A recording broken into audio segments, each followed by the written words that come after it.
Buenos días, muy buenos días. Espero que se encuentren muy bien. Pues otra vez estamos aquí en sábados de capacitación. Nos acompaña nuestro querido amigo, el contador Pedro Carlos, desde allá, desde las maravillosas tierras oaxaqueñas, ricas en la parte de la alimentación, las comidas que preparan, este bueno, es un lugar muy, muy padre por allá, Oaxaca. Yo creo que todo el sureste de este país es algo maravilloso.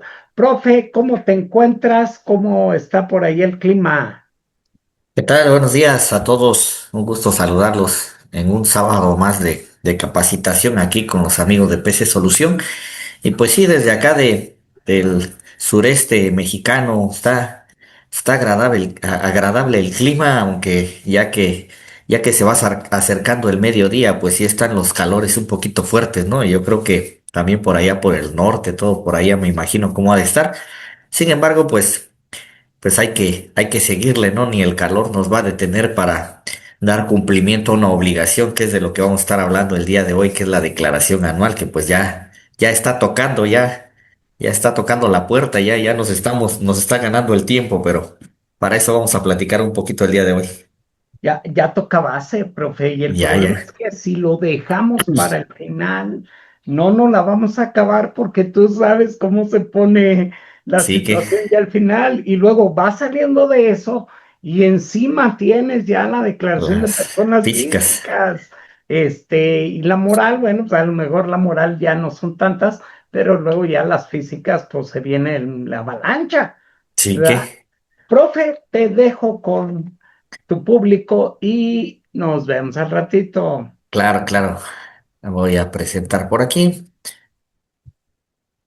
Pues bienvenidos a todos, un gusto nuevamente estar por acá. Ya hemos estado en algunas otras ocasiones y con el contador Berrones me hace el favor de invitarme aquí a su espacio de capacitaciones y el día de hoy pues vamos a estar platicando, si bien es un tema bastante extenso, porque pues para realizar nuestra declaración anual tendremos que observar varias cuestiones específicas de acuerdo al giro de nuestro negocio, al régimen en el cual estemos tributando nuestra persona moral, que puede ser régimen general o reciclo, y también a cómo estuvo nuestro cumplimiento durante todo el ejercicio.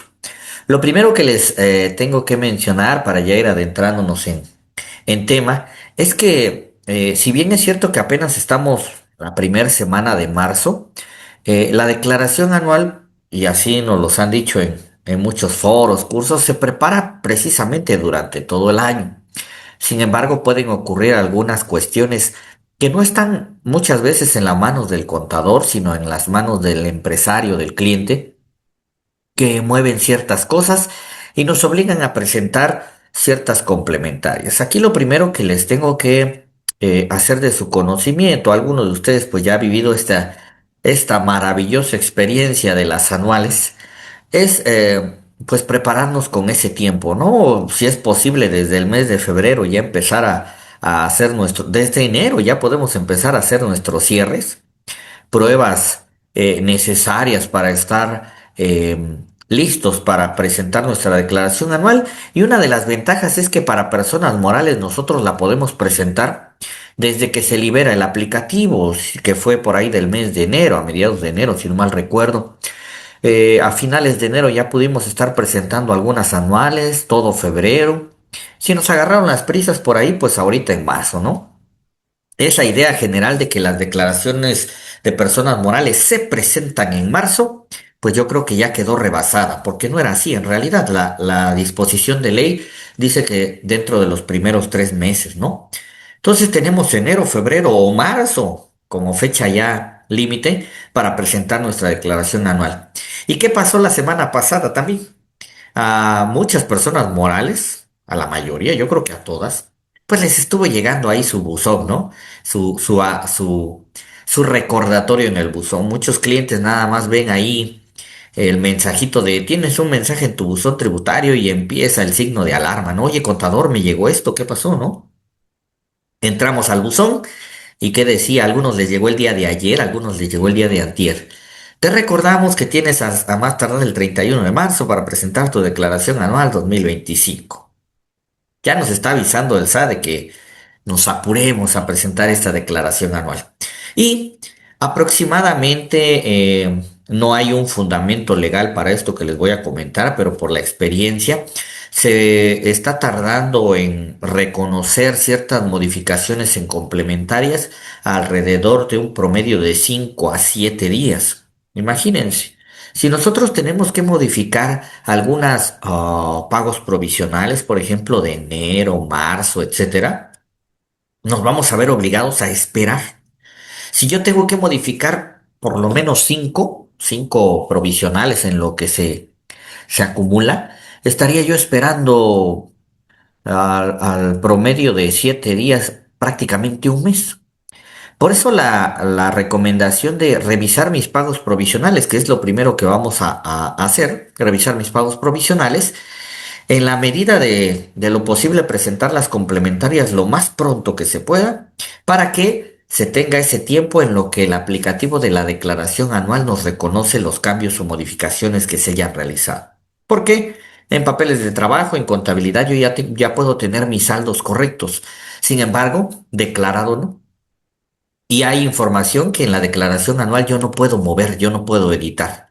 La extrae de los pagos provisionales presentados. Y precisamente de eso vamos a hablar el día de hoy. ¿Ok?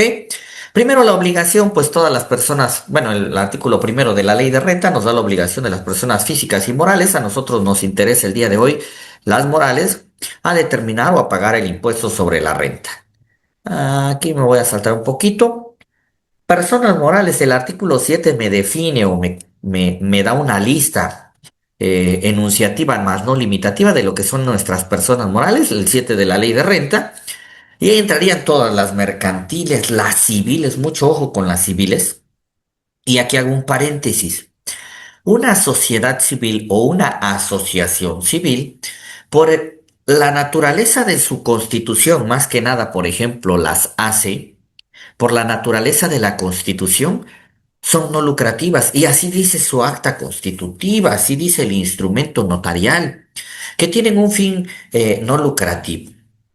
Y muchas de las personas que tienen ACES dicen, no, pues yo no soy lucrativa, pues no tengo que presentar la declaración anual en marzo, yo no pago impuestos sobre la renta, sin embargo, de la reforma de sociedades civiles hacia la fecha que fue por ahí del año 2013, cuando viene la nueva ley del impuesto sobre la renta, donde tuvimos cambios significativos en materia de este tipo de donatarias, etcétera, título 3.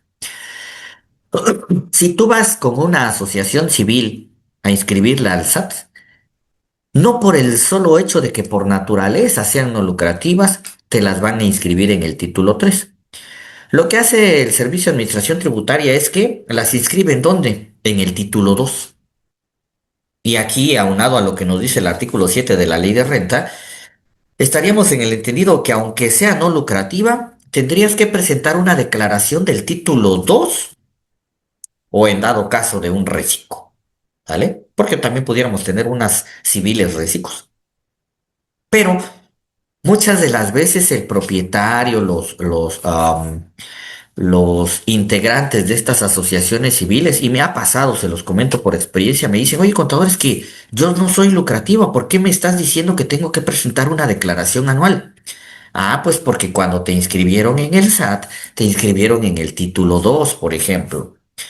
Y ahí las obligaciones que corren son como si tú fueras lucrativa, pero no soy lucrativa. Vas a tener el momento de demostrarlo y de hacer tu trámite correspondiente, tramitar tu autorización para recibir donativos, que sería un requisito, y moverte al título 3. Pero por el momento, si en tu constancia de situación fiscal apareces en título 2, vas a estar obligado a presentar tu declaración anual dentro de estos 3 primeros meses. Si ya estás en el título 3, recuerden que tuvimos ahí a más tardar en el mes de febrero, el 15 de febrero, para presentar tu declaración como tal de remanente distribuible, que es la que conoceríamos como declaración anual. Si es que estás en el título 3. pero va a haber muchas sociedades civiles, asociaciones civiles, organismos descentralizados, todas las que nos refiere el artículo 7, que tendrían que tributar a nivel anual de acuerdo al régimen en el cual estén inscritos, que como ya les dije puede ser título 2, personas morales del régimen general, o nuestro capítulo de estímulos donde fueron a meter al reciclo. ¿Ok? Ahora, donde nos vamos a centrar y va a ser nuestro punto de partida para nuestra declaración anual, precisamente va a ser el artículo 9 y siempre lo he referido cuando hablo de estos cursos un poquito más amplios con respecto a la determinación de la declaración anual. ¿Cuál es nuestra guía para hacer nuestra declaración anual? Precisamente el artículo que están viendo en pantalla, el artículo 9. Y hay conceptos importantes que debemos tener claramente definidos para que cuando vayamos al llenado los pongamos donde debe de ser. ¿Ok? Vamos a empezar a analizar nuestra obligación a nivel anual porque está antes de los provisionales. Los provisionales nosotros los encontramos por ahí del artículo 14 de la ley de renta. Sin embargo, antes está el artículo 9 donde nos habla de la obligación a nivel anual. Ya que recordemos que el impuesto sobre la renta es un impuesto de carácter anual. Es un impuesto que se causa por un periodo anual, por un ejercicio fiscal. El artículo 9, ya hablando específicamente de personas morales, que también les va a aplicar a los recicos, porque ahí en el articulado de recicos me regresa al artículo 9, así que nos aplica para los dos. Dice que las personas morales deberán calcular el impuesto sobre la renta aplicando al resultado fiscal obtenido en el ejercicio la tasa del 30%. Y hasta el día de hoy no se ha movido nuestra tasa. De acuerdo a lo que establece el artículo 5 del Código Fiscal de la Federación, donde me habla de la aplicación o interpretación estricta de las disposiciones fiscales, y en ese primer párrafo de ese artículo 5 del Código Fiscal de la Federación me habla de algo que se llaman cargas a los particulares, que nosotros los conocemos como elementos de los impuestos. Dice que las cargas a los particulares son aquellas normas que se refieren a sujeto, objeto, base, tasa o tarifa. La época de pago no viene allí en el código como tal, sin embargo, sí es un elemento de la contribución. ¿Qué encontramos en el artículo 9? Podemos identificar que ya encontramos al sujeto de esta obligación, que son las personas morales. ¿Ok? Las personas morales son el sujeto de la obligación. Encontramos el objeto, lo fuimos encontrando ahí en el artículo primero de la ley de renta, porque hay algo importante aquí. El objeto del impuesto sobre la renta no es la renta. El objeto del impuesto sobre la renta son los ingresos. Mucho ojo con eso. El objeto del impuesto sobre la renta, de acuerdo al artículo primero, son los ingresos. Vamos a identificar varios tipos de ingresos acumulables, atribuibles, nominales, y ahí es donde nos podemos llegar a perder, ya que en el llenado sí nos habla de ingresos nominales, ajuste anual por inflación, ingresos exentos, ingresos no objeto, ingresos que solo se declaran en la declaración anual, etcétera. Pero aquí en este artículo 9 ya encontramos al sujeto, ya les dije dónde encontramos al objeto, y aquí encontramos también a nuestra base y nuestra tasa. Prácticamente ya encontramos los elementos de la contribución, del impuesto llamado impuesto sobre la renta. Y mi base, que es a lo que yo tendría que llegar en mi cálculo, se llama resultado fiscal, que no es lo mismo que la utilidad fiscal. Mucho ojo con esto. El resultado fiscal no es lo mismo que la utilidad fiscal.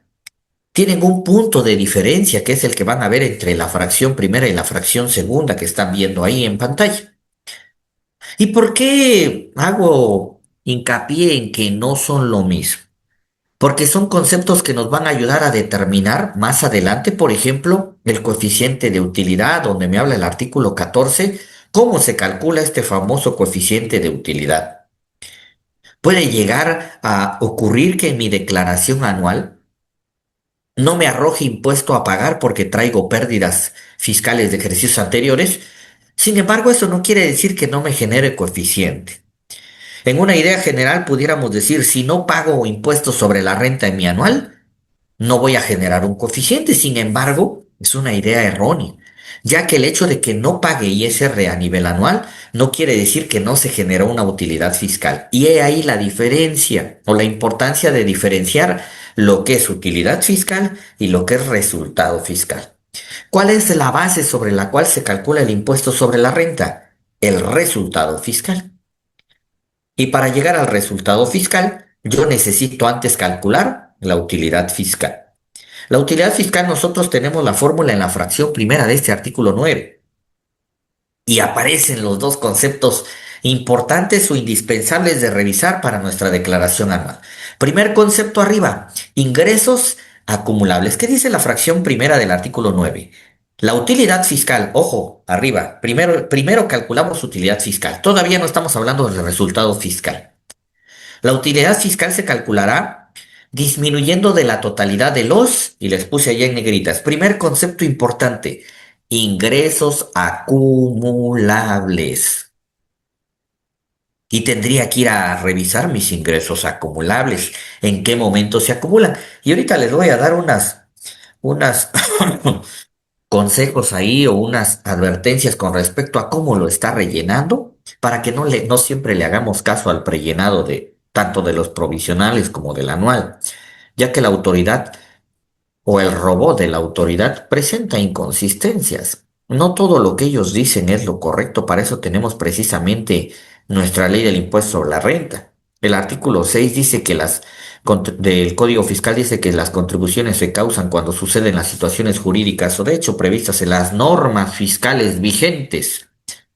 ¿A quién le tengo que hacer caso para calcular mi contribución? A la norma, a la disposición, a ese famoso hecho imponible, a la hipótesis normativa, no al robot.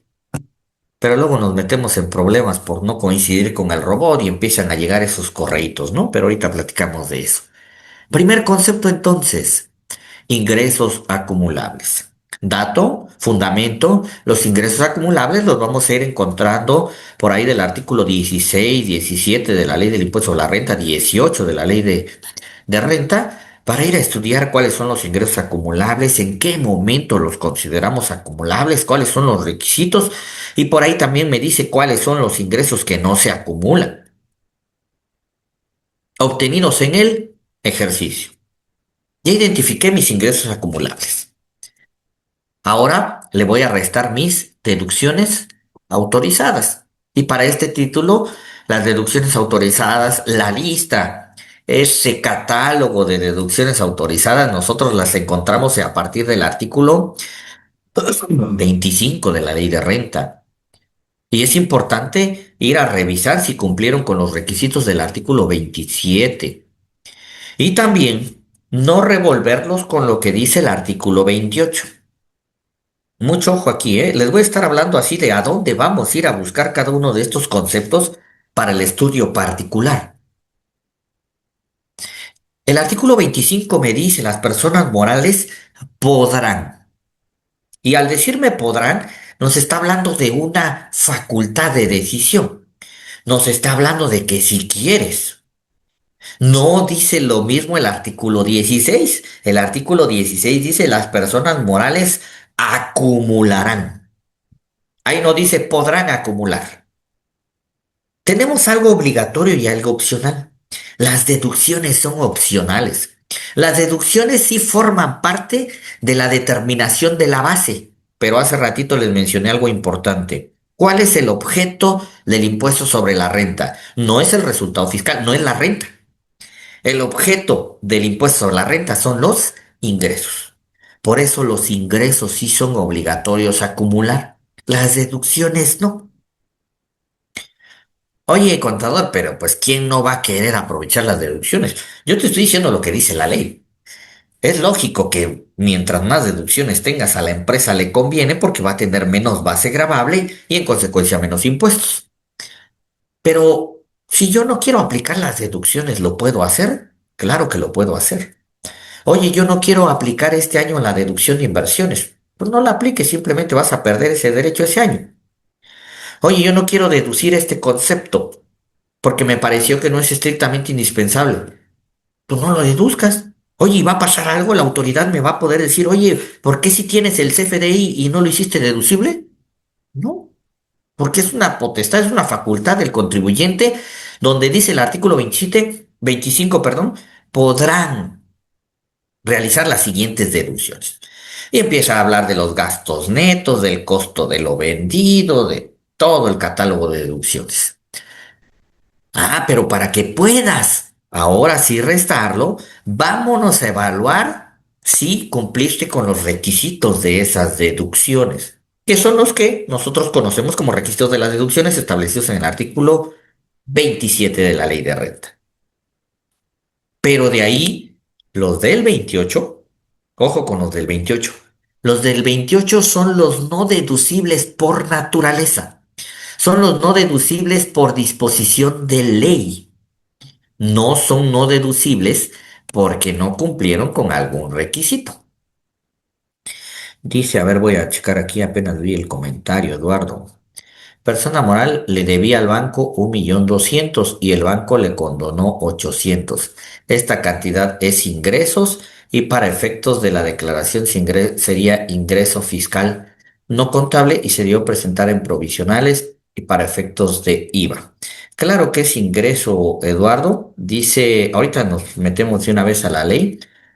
El artículo 17 nos va a hablar de en qué momento se debió considerar ingreso. Cuando nos habla de las condonaciones, quitas o remisiones. El perdón de la deuda como tal sí es un ingreso acumulable.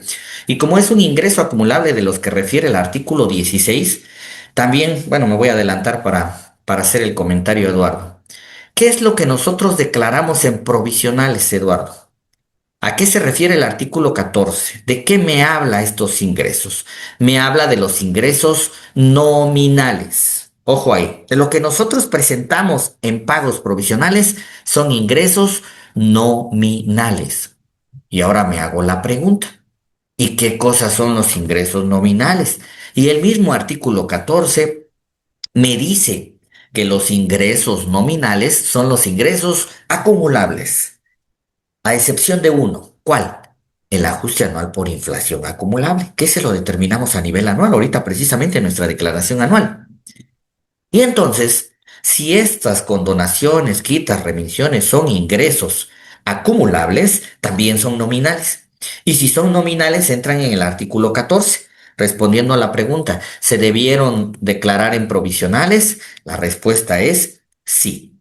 ¿Vale? La respuesta es sí, se debieron declarar en provisionales. ¿Por qué? Porque necesitamos declararlos en provisionales para que a nivel anual nos los pueda determinar. A ver, aquí quito la diapositiva un ratito para ir directo a la ley, para darte el fundamento. El fundamento lo vamos a encontrar en el artículo 16 y 17 de la ley del impuesto sobre la renta. Permítame, nomás abro mi ley del impuesto sobre la renta y ya te lo comento. Si tienen alguna otra duda con respecto a lo que vamos comentando, me la ponen ahí y ya le vamos dando lectura. ¿Vale? A ver, por aquí, permítame.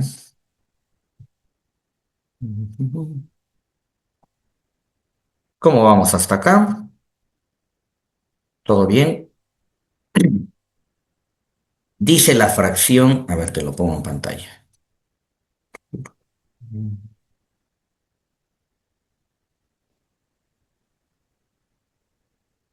Con el de,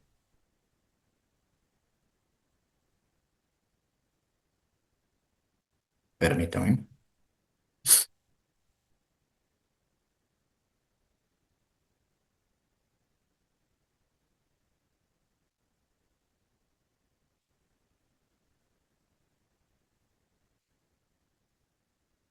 Te lo pongo en pantalla. Por ejemplo, este artículo que te voy a poner es el de reciclos. Ahorita te pongo el de Morales, general. Ejemplo, artículo 101. Para efectos de esta sección se considera, no, aquí, fracción primera. Tratándose de condonaciones, quitas o remisiones de deuda relacionadas con la actividad empresarial, así como el servicio profesional, o cuando se dejen de pagar por prescripción del acreedor, la diferencia que resulte de restar el principal actualizado por inflación, el monto de la quita, condonación o remisión, al momento de su liquidación o reestructuración, siempre y cuando la liquidación total sea menor al principal autorizado. En caso de condonaciones, quitas, remisiones de deudas otorgadas por personas distintas, a instituciones del sistema financiero, o sea, del banco, se acumulará el monto total de dichas condonaciones. Pero esto es para física. Déjame regresarme al 16. El artículo 16 que nos habla de los ingresos acumulables en relación al 14, que te mencionaba de los pagos provisionales, nos menciona lo siguiente. Ujú. Artículo 23, regreso.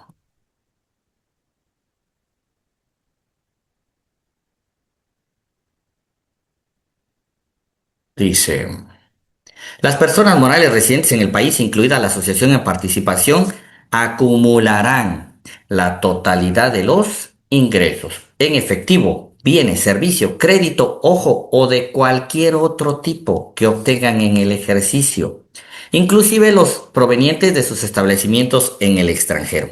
Y aquí es donde nos habla del ajuste anual por inflación acumulable. Estos son los ingresos acumulables. Y lo que te mencionaba de los nominales para efectos de los provisionales, lo encontramos en el 14. Dice el 14, los contribuyentes efectuarán pagos provisionales mensuales a cuenta del impuesto. Fracción segunda. La utilidad fiscal del pago provisional se determinará multiplicando el coeficiente de utilidad que corresponda conforme a la fracción anterior, ojo aquí, por los ingresos nominales. ¿Qué es lo que debemos declarar a nivel provisional? Los ingresos nominales. Oye, ¿y los ingresos nominales entonces qué cosas son? Y aquí te lo menciona este párrafo del mismo artículo 14. Los ingresos nominales a que se refiere este artículo serán los ingresos acumulables, excepto el ajuste anual por inflación, tratándose de créditos, operaciones denominadas en unidades de inversión, o sea, todo lo que te dijo el 16 menos el ajuste anual por inflación es lo que tú vas a tener que declarar en tu pago provisional. Ahora, vámonos al 17. Bueno, aquí el 16 también nos ayuda un poquito a mencionar lo que no se considera ingreso acumulable, que viene en el aplicativo de la declaración anual, por ejemplo, apoyos del gobierno, ¿no? Ujú. Artículo 17. Nos menciona momentos de acumulación.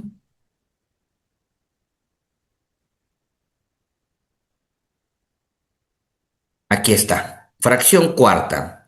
¿Cuándo vamos a acumular? Que sería el momento en el cual tú lo debiste declarar. Fracción cuarta. Ingresos derivados de deudas no cubiertas por el contribuyente en el mes en el que se consume el plazo de prescripción o en el mes en el que se cumpla el plazo a que se refiere el párrafo segundo de la fracción decimoquinta del artículo 27. ¿Sale? Entonces sí tendríamos, en este momento, si hubo condonación de deuda, en ese momento de la condonación de la deuda del banco, tendría que acumularse el ingreso para efectos del impuesto sobre la renta. Ahora, para efectos de IVA, ahí sí deberíamos tener el fundamento de la condonación. Si fue por un préstamo bancario, en mi opinión, ese sí no generaría IVA. ¿Por qué? Porque no está en ninguno de los supuestos del artículo primero, fracción primera, segunda, tercera o cuarta de la ley del IVA. No es enajenación, prestación de servicios, otorgamiento del uso o goce temporal de bienes o importación de bienes o servicios. ¿Sale? Ahí sí, para IVA no, ni siquiera sería objeto. ¿Sale? Ahora, el artículo 18 me ayuda un poquito más. ¿Qué otros ingresos acumulables tenemos, tenemos aparte de los que me está diciendo el artículo 16? Dice, los determinados presuntivamente, la ganancia derivada de transmisión de la propiedad, los que provengan de construcciones eh, adicionales que se queden a favor del arrendador, la ganancia derivada de la enajenación de activos fijos, pagos por recuperación de crédito deducido por incobrable, seguros y fianzas, indemnizaciones que se tengan, gastos por cuenta de terceros, intereses devengados a favor, y aquí aparece el ajuste anual por inflación. Cantidades recibidas en efectivo, en moneda nacional o extranjera por concepto de préstamos, aportaciones para futuros aumentos de capital mayores a 600,000 cuando no se cumpla con lo previsto en el artículo 6, fracción decimosexta. ¿A qué se refiere ese artículo 76? Aprovechando. A informar. Informar de préstamos, aportaciones para futuros aumentos de capital o aumentos de capital mayores a 600,000 en efectivo, moneda nacional o extranjera. Y la consolidación de la nuda propiedad y el usufructo de un bien. ¿Sale? Ahí tendríamos los fundamentos para la acumulación de lo que me referías, condonación de deuda, ¿vale? Voy a ver aquí el otro comentario. Tururú. De nada, Eduardo. Ah, y se me pasó aquí. Decías, es un ingreso fiscal no contable. Aquí sí, de acuerdo a a cómo lo tienes registrado en tu contabilidad, si tuviste condonación de deuda, yo sería de la idea de que también es un ingreso contable. ¿Eh? ¿Por qué? ¿Cómo vas a cancelar tu pasivo? Si tú no cancelaste tu pasivo, porque esa deuda tú la tenías registrada en un pasivo y ahí se va a quedar abierta, tendrías que registrar ese pasivo como un ingreso, como otros ingresos. Entonces, ¿de qué es ingreso fiscal? Pero también es ingreso contable. A reserva que hayas dejado el pasivo abierto ahí, porque por eso todavía no afectas tu cuenta de resultados. Esa sería mi opinión con lo que se me estaba pasando ahí. Lo que me pusiste sería ingreso fiscal no contable, es ingreso fiscal y es ingreso contable, ¿sale? Porque tenemos que reconocer que hubo condonación de la deuda también en nuestra contabilidad, ¿vale? Eso sería con respecto a el comentario. Perfecto, quedó entonces Eduardo.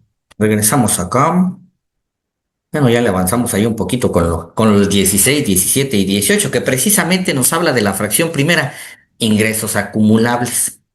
Entonces, si quisiera saber, por ejemplo, de indemnizaciones, de condonaciones en este caso, de algunos otros ingresos, me voy al artículo 18. Si quiero ver los momentos de acumulación, me tendría que ir al artículo 17. Y hace ratito estábamos en deducciones autorizadas, lo que establece el artículo 25, y les decía algo importante.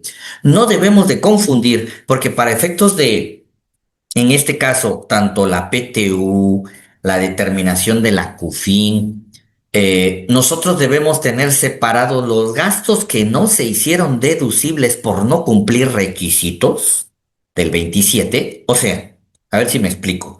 Deducciones que están en el 25 que por naturaleza sí se pueden deducir.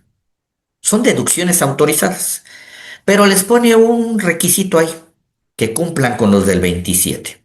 Si no cumplen con los requisitos del 27, ¿cuál es la consecuencia? No les quita su naturaleza. Simplemente no los puedo deducir. Está un poquito raro ahí. No los convierte en no deducibles por naturaleza. Simplemente no los puedo deducir. Y es algo que he sostenido siempre que les digo, no es lo mismo los no deducibles que los no deducidos. Los no deducidos les llamo yo a los del 25 que no cumplieron con requisitos del 27. Y los no deducibles, los de a de veras, los verdaderos no deducibles, son los que encuentro en el 28. Es importante no revolverlos en mis papeles de trabajo. Porque yéndome a contabilidad, y aunque hasta su servidor así lo aplica por practicidad, pero por ejemplo por ahí lo que comenta mi buen amigo el maestro Martín, etcétera, algunos otros colegas en materia financiera, pues recordemos que esta cuenta de no deducibles como tal, pues solamente sería para efectos de control fiscal. Si yo compré combustible, ¿qué debo registrar? Pues combustible. Oye, pero se pagó en efectivo, pero es combustible. Financieramente es combustible. Fiscalmente posiblemente no lo vayas a deducir porque no cumple con un requisito del artículo 27, pero por naturaleza era deducible. No son de los del 28. Hago esa aclaración. Es importante separar estas dos partes, las deducciones que no cumplieron requisitos y los que de plano son no deducibles. ¿Ok? Y entonces, ¿cómo queda mi fórmula? Ingresos acumulables, deducciones autorizadas y le voy a restar la PTU, ojo, la PTU pagada. La PTU pagada. Y para estos efectos también tuvimos ciertas modificaciones cuando se movió ahí el tema de la PTU con respecto a los topes, ¿no? a los topes que nos pusieron para la determinación de la PTU. Y es importante que ahorita que estamos haciendo nuestros papeles de trabajo, vamos a presentar nuestra declaración anual, se presente o se declare la PTU que se va a pagar, considerando que ya se afectaron los topes para la distribución. El día de hoy ya pudiéramos conocer nuestro proyecto de la PTU para el mes de mayo o junio. Bueno, Morales mayo. Pero ya pudiéramos saber cuánto se va a pagar y si van a existir los topes a que hace referencia la Ley Federal del Trabajo. No porque agarre y multiplique por el 10%, esa PTU es la que voy a declarar. Que fue una de las dudas más recurrentes cuando vino esta reforma de la Ley Federal del Trabajo y nos pusieron estos topes, ¿no? De los 3 meses, etcétera. ¿Y qué dijeron algunos? Oye, entonces si ya presenté mi declaración anual y en realidad no distribuí eso, ¿cómo va a quedar mi pasivo? ¿Va a quedar abierto? ¿Lo sumo al ejercicio siguiente? ¿Qué voy a hacer con esa PTU que me quedó? Algunos decían, no, pues recalcúlala y presentas complementaria, pero al presentar complementaria se va a mover tu resultado contable, lógico, porque vas a tener una afectación en ese registro de la PTU en los resultados contra el pasivo. Por eso la recomendación ya desde esa fecha hacia acá fue, antes que presentes tu declaración anual, ya ve proyectando tu PTU para que en la declaración anual se vaya la PTU que en realidad tú vas a distribuir, que tú vas a pagar. ¿Ok? Si no lo hacemos así, pues nos veríamos en la en la decisión de presentar o no una complementaria para corregir este tema de la PTU que se está declarando en nuestra información anual. ¿Sale? Hasta ahí se llama utilidad fiscal. Hasta ese momento se llama utilidad fiscal. Ahora, de la utilidad fiscal le puedo restar todavía ¿qué? Las pérdidas fiscales pendientes de aplicar de ejercicios anteriores. Esa es la única diferencia que existe entre utilidad fiscal y resultado fiscal. O sea, que puedo tener utilidad fiscal y no pagar impuestos, sí, a nivel anual. Porque tuviste utilidad fiscal y en el entendido que también traes pérdidas fiscales pendientes de amortizar, las restas y te va a dar un resultado fiscal de ¿cuánto? De cero. ¿Y sobre qué calculamos el impuesto sobre la renta? Sobre el resultado fiscal. Entonces no nos va a dar impuesto sobre la renta. Sin embargo, sí nos va a dar coeficiente de utilidad. Porque regresando a los fundamentos, el artículo 14 en la fracción primera nos habló de cómo se determina el coeficiente de utilidad. Y ese coeficiente de utilidad, ¿qué me dice? Voy a disminuir ¿qué? La utilidad fiscal, la que se refiere a esta fracción primera, entre los ingresos, ¿qué? Nominales, no los acumulables, entre los ingresos nominales. Y ya quedamos cuáles son los ingresos nominales. Los ingresos acumulables, a excepción o restándole el ajuste anual por inflación acumulable. ¿Ok? Ahí tendríamos, y ahí les puse la fórmula nada más así detalladita, ya no en párrafo. Ingreso menos deducciones menos PTU igual a la utilidad fiscal, primer concepto, menos pérdidas fiscales igual a resultado fiscal. ¿Vale? Ahora, aquí en el mismo artículo 9 es donde viene lo que les comentaba al inicio de nuestra plática, ¿no? Dice, el impuesto del ejercicio se pagará mediante declaración que presentarán ante las oficinas autorizadas dentro de los 3 meses siguientes a la fecha que termine el ejercicio fiscal. No dice marzo. Por eso la podemos presentar, bueno, ya que se libere el aplicativo, enero, febrero o marzo. Lo platicábamos ahorita al inicio también con el contador.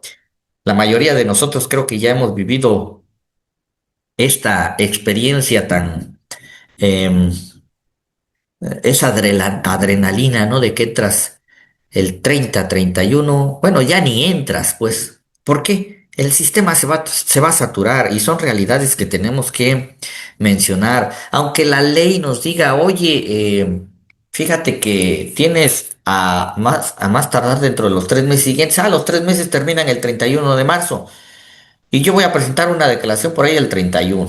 Y posiblemente, ¿no? No tenía yo la información, apenas me llegó, etcétera, ¿no? Quiero presentarle el 31 y nada más no se va. Y no se va, y no se va. Ahí a quién le echo la culpa, pues que la autoridad no me puso los canales adecuados, ¿no? Y lo mismo que pasó con las físicas, ¿no? ¿Qué se pronunció la autoridad? No, pues tuviste tanto tiempo.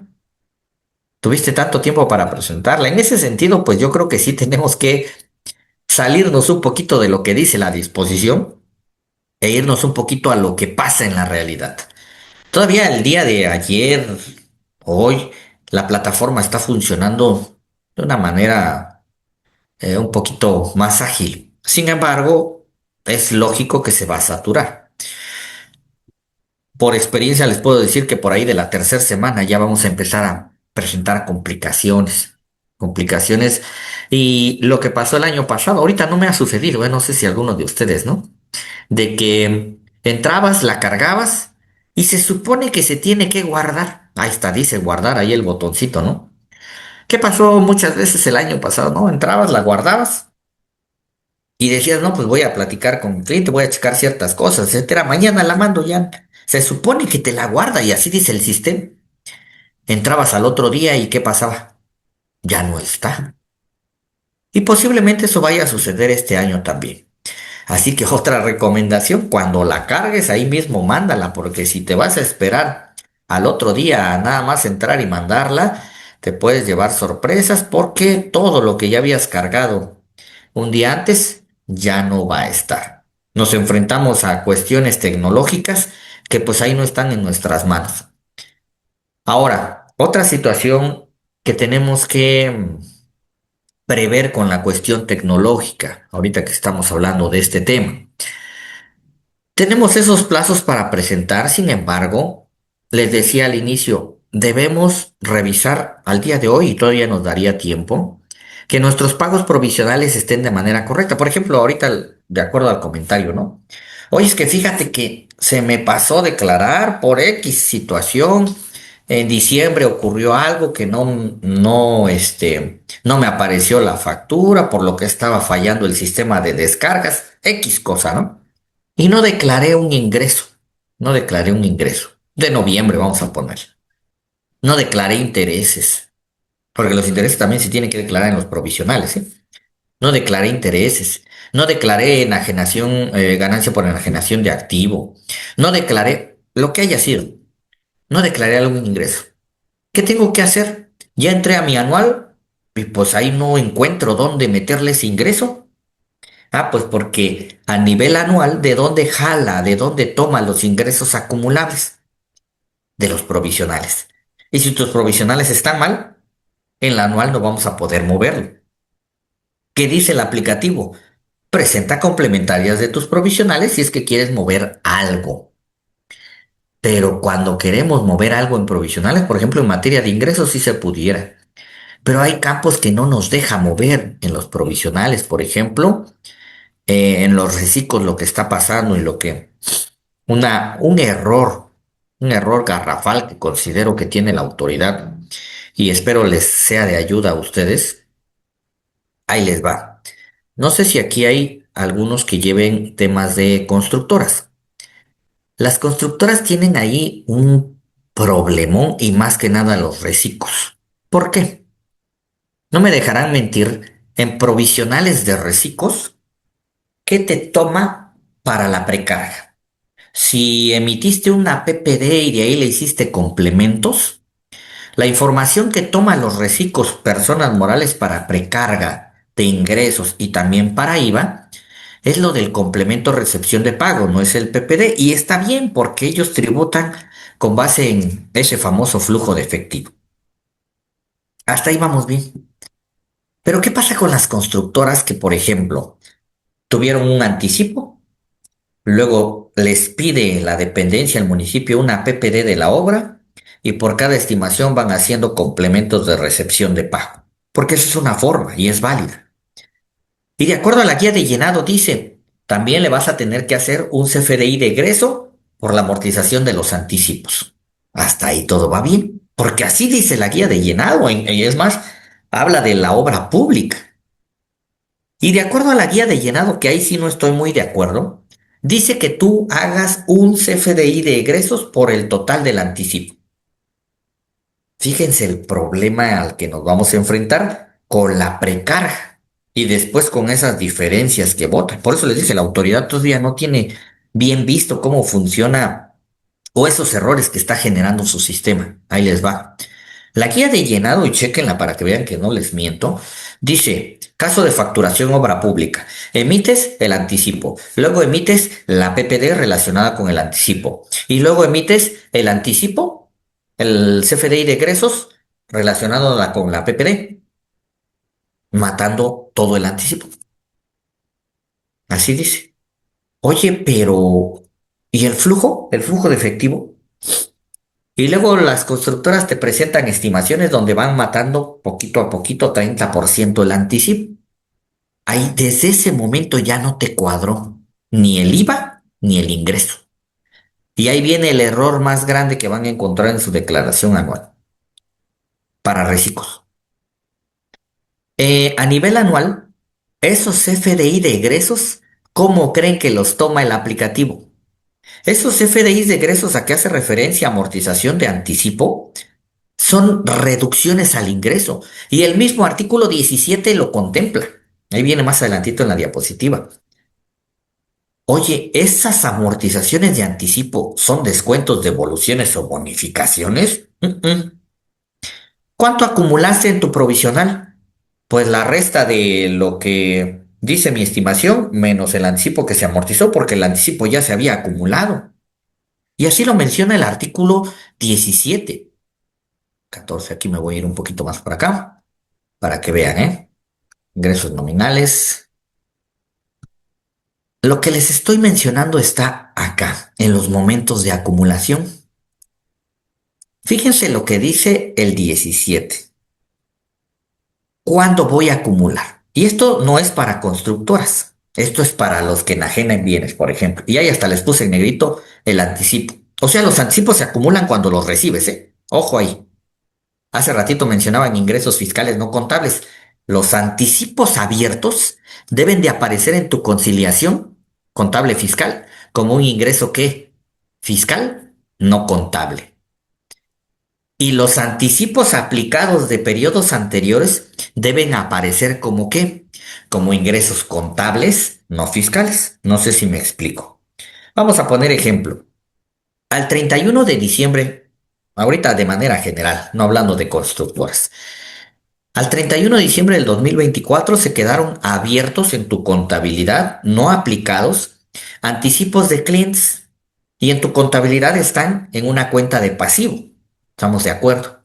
Esos anticipos de clientes que recibiste en 2024 los declaraste en 2024. Son ingresos fiscales no contables, 24. ¿Qué va a pasar en 25? Cuando tú agarraste esos anticipos del cliente, el cliente ya te completó la operación, hiciste todo el proceso a que se refiere también la guía de llenado por ahí, el apéndice 6, emitiste el CFDI donde viene el monto total de la operación, lo relacionaste con el anticipo, emitiste la nota de el CFDI de egresos y en tu contabilidad de 2025 ya aparecen como ingresos. Oye, ¿y lo tengo que acumular en 2025? Porque ya los acumulaste en 2024. Si ustedes recuerdan, en sus pagos provisionales tenemos unos rengloncitos que dicen, ¿no? Tienes ingresos a disminuir y hay un concepto que dice ingresos acumulados en periodos anteriores. Ahí es donde restas los anticipos que ya habías acumulado y que estás aplicando en ese ingreso. Porque lo que te va a precargar arriba, ¿qué va a ser? El monto de tu PPD, hablando de morales generales. El monto de tu PPD. Oye, tengo que acumular todo. Si yo traía anticipos arrastrando de 50, mi operación total fue de 100. ¿Cuánto debo acumular en ese pago provisional? ¿Los 100? No, los 100 menos los 50 que le estás aplicando debes acumular 50. Y así lo menciona la resolución miscelánea, no la ley. De acuerdo a lo que establece el artículo 14, tú deberías acumular 100. Oye, pero estoy duplicando, ya acumulé los 50 y ahora voy a acumular 100. Estoy acumulando doble. Así dice la ley, ¿eh? Fíjense lo que dice el 14. En ningún momento en la mecánica de pagos provisionales del 14 te permite restar anticipos. Y es más, no dice ingresos netos. Está mal el 14. Tan está mal que lo tuvieron que poner en la resolución miscelánea. Aquí les puse la que estuvo vigente precisamente en todo lo que trabajamos 25. Y ahí lo pone como una opción, como una posibilidad. Si quieres, si no, acumúlame doble. Y dice, los que tengan ingresos por concepto de anticipo deberán emitir el CFDI en el mes respectivo. Hasta ahí vamos bien. Cuando se concrete la operación, emitirán el CFDI por el total del precio de la contraprestación. Ahí está. Y fíjense qué dice ahí. Qué bonita me salió la autoridad de que si quiero, si no le acumulo doble. En cuyo caso podrán optar, si quieres, por acumular como ingreso en el pago provisional del mes que se trate únicamente la cantidad que resulte de disminuir el precio, los 100 que les dije, por los anticipos ya acumulados. 100 menos 50, tienes la opción de acumular nada más 50, si quieres. Si no, acumúlame 100. Lo tuvieron que poner en miscelánea, porque en el 14, como les dije, no dice a los ingresos netos descontados de anticipos acumulados con anterioridad se le aplica, no dice. Simplemente dice ingresos acumulables. Y de acuerdo al artículo 17 que acabamos de ver, ¿cuál sería el ingreso acumulable? ¿Los 100? ¿El sistema cuánto te va a precargar? ¿Los 100? De acuerdo a miscelánea, tú puedes acumular 50. Hasta ahí va todo bien. Morales general, todo bien. Pero ¿qué creen que pasa con los reciclos? En los reciclos tenemos la misma opción y más que nada en constructoras. Ese CFDI de egresos, ¿cómo creen que se los precarga el aplicativo? Descuentos, devoluciones o bonificaciones sobre venta. Y esas no son reducciones al ingreso. Si nosotros nos vamos al artículo 25 de la ley de renta, nosotros vamos a encontrar que esos descuentos, devoluciones o bonificaciones sobre ventas o sobre ingresos son deducciones autorizadas. Oye, ¿por qué me los está precargando como gasto? Vamos a ponerlo como una deducción, si en realidad yo ya lo neteé. Bueno, ni siquiera yo, tu aplicativo. Tu aplicativo agarró el complemento de recepción de pago que ya venía afectado por la amortización del anticipo y me precargó. Ese es un error garrafal que tiene el día de hoy el aplicativo, ¿eh? Así que mucho cuidado las constructoras para que no les vaya a restar doble vez el efecto que tuvo la amortización del anticipo. ¿Por qué? ¿Por qué? Porque aquí está, mire, de una vez. Los contratos por obra inmueble, otro tema que nos puede causar diferencias y debemos tenerlo en conciliación. Ahí les va. ¿Cuándo acumulamos? Ahorita en noviembre 2025, ya casi para cerrar el año, y algunas dependencias de eso hacen uso. Diciembre 2025 me pide la dependencia del municipio el CFDI en PPD de la obra total. Ya contraté obra. Y sí pasó, ¿eh? Noviembre vamos a poner. ¿Y qué obra vas a hacer? No, pues una obra de 9 millones de pesos. Sale.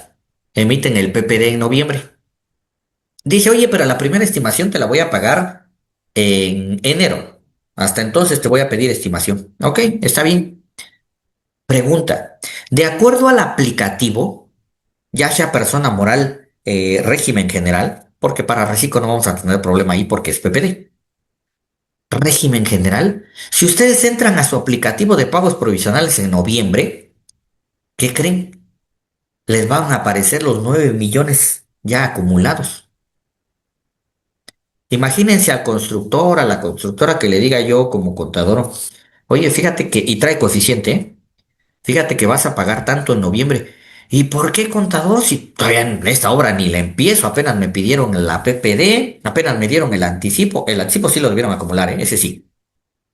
¿Por qué me estás diciendo que voy a pagar y todavía sobre los 9 millones? Eso dice CFDI, eso dice la precarga. Por eso también en la plática al inicial les dije, no siempre le hagan caso a lo que les precarga el sistema. Pero eso va a provocar, y el día de hoy a eso nos estamos enfrentando los contadores, a que sí o sí, estoy segurito que te va a llegar uno de esos correitos que luego te dice, identificamos que emitiste en noviembre 9 millones y me acumulaste cero. Te invitamos a revisar las diferencias. ¿Estuvo bien que acumulé cero? ¿Debiste acumular los 9 millones? Y fíjense lo que refiere el artículo 17 en el penúltimo, último párrafo. ¿Cuándo es el momento en el que nosotros acumulamos para efectos de contratos de obras inmuebles? Dice que el momento de acumulación va a ser cuando la estimación por obra ejecutada sea autorizada para su cobro. Ni siquiera se refirió a la PPD del contrato. Esos 9 millones no deben acumularse cuando se expidieron. Para contratos de obra inmueble no funciona lo mismo que dijo el 17. Cuando se cobre o sea exigible, cuando se emita el CFDI, cuando se entregue el bien, lo que ocurra primero. Para obras no es así. Para obras el momento de acumulación es cuando la estimación por obra ejecutada sea autorizada, dice, para su cobro. Y para eso no hay CFDI. Oye, pero es el complemento del CFDI. El reglamento dice que una estimación se entiende autorizada para su cobro cuando sea firmada por el residente de obra. El momento de acumulación, de acuerdo al artículo 17, último párrafo de la ley de renta para este tipo de contratos, sería una firma, no un CFDI. Y ese es el punto donde ya no va a coincidir emisión de CFDI contra acumulación de ingresos. Y aquí sí. Fíjense cómo aquí sí la ley no fue omisa en decir cuánto me vas a acumular. ¿Qué dice aquí después del último punto que tenemos? Los ingresos acumulables por contrato de obra que se refiere a este párrafo se disminuirán con los anticipos. Aquí no me mandó a la miscelánea a ver si quiero. Aquí sí. Aquí sí cuando me paguen la estimación, cuando sea autorizada para su cobro. Voy a decir, ¿esta estimación de cuánto fue? Ah, pues fue de 1 millón. Menos el anticipo que estás amortizando ahí. ¿De cuánto? De 200,000. ¿Cuánto vas a acumular? De acuerdo a la ley, ¿eh? De acuerdo a la ley, ¿cuánto vas a acumular? Ah, pues 800,000. ¿Hiciste todo el procedimiento? ¿Emitiste el CFDI de egresos? ¿Amortizaste el anticipo? Mi recomendación, ¿cuál es? Y también para efectos de que cuadre el IVA. Mi recomendación es que se emitan tantas notas de crédito, CFDIs de egresos, como veces que se amortiza el anticipo. Si vas a tener 3 estimaciones, deberías tener en esos mismos momentos que están las estimaciones, los CFDIs de egresos por el importe del anticipo que se está amortizando. La guía de llenado no dice eso y ahí es donde no comparto porque a nivel CFDI ya no nos va a cuadrar. Si yo emito un solo CFDI de egreso desde el inicio de la obra, ya no voy a tener cómo demostrarle a la autoridad cómo se fueron amortizando los anticipos. Por eso debería coincidir también para efectos de IVA. Para efectos de IVA, mi estimación, ¿cómo se va a timbrar? Con el IVA completo. Oye, pero la amortización del IVA del anticipo en CFDI no va a haber. Por eso la recomendación de que exista uno por cada amortización. Ojo aquí.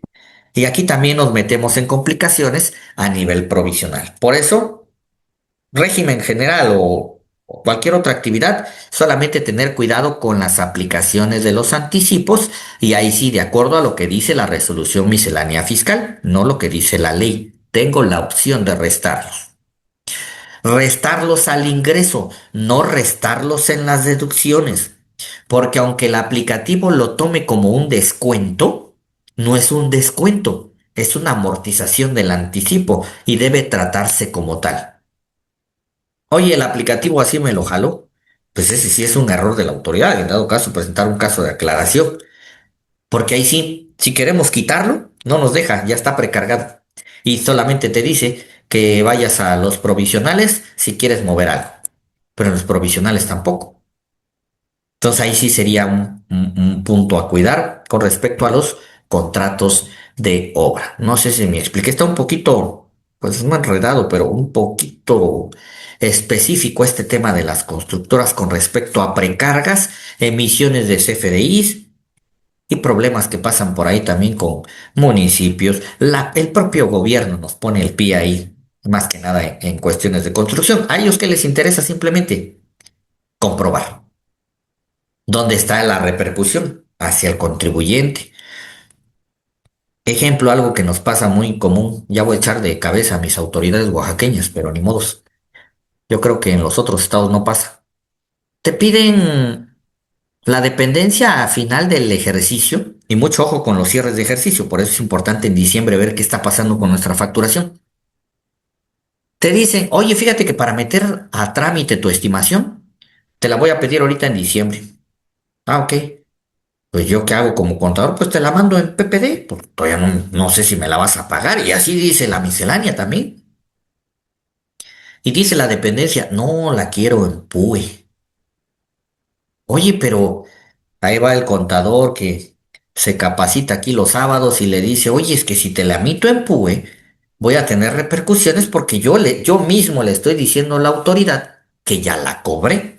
Y si ya la cobré, tanto voy a tener repercusión para IVA y para ISR. Ahí ya no voy a tener cómo zafarme. Y las dependencias que hacen. No, así la quiero. Es para trámite. Y si no, no te la pago, etcétera. Ah, pues ahí va el constructor. No, pues emítame la conta. Se emite en PUE. ¿Cuándo te la pagaron? En enero.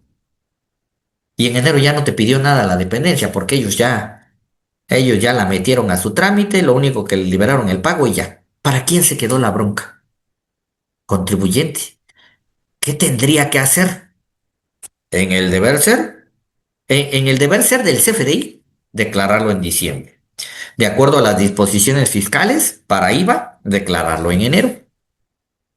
Cuando llegue la autoridad a decirle, tengo diferencias entre lo que emitiste en diciembre y en lo que me declaraste en diciembre, ¿y ahora qué hago? ¿A quién le echo la culpa? ¿A la dependencia se va a lavar las manos. Mucho ojo con eso.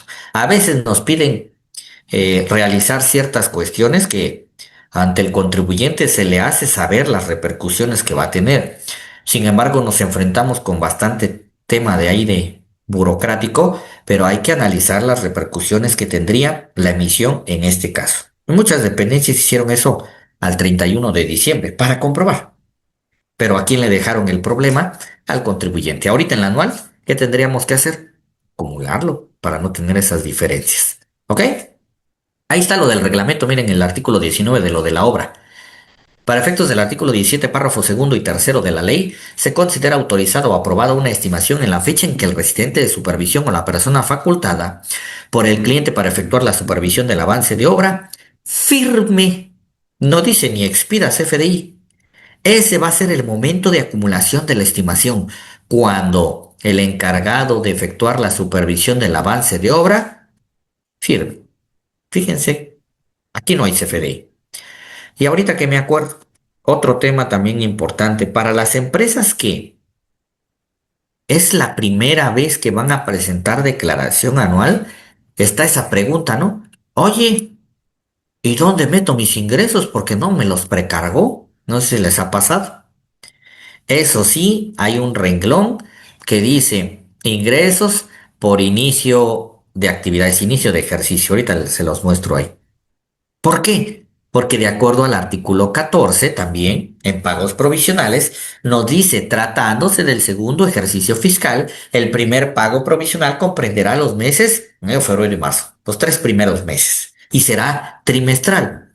Y esa se presenta una sola vez.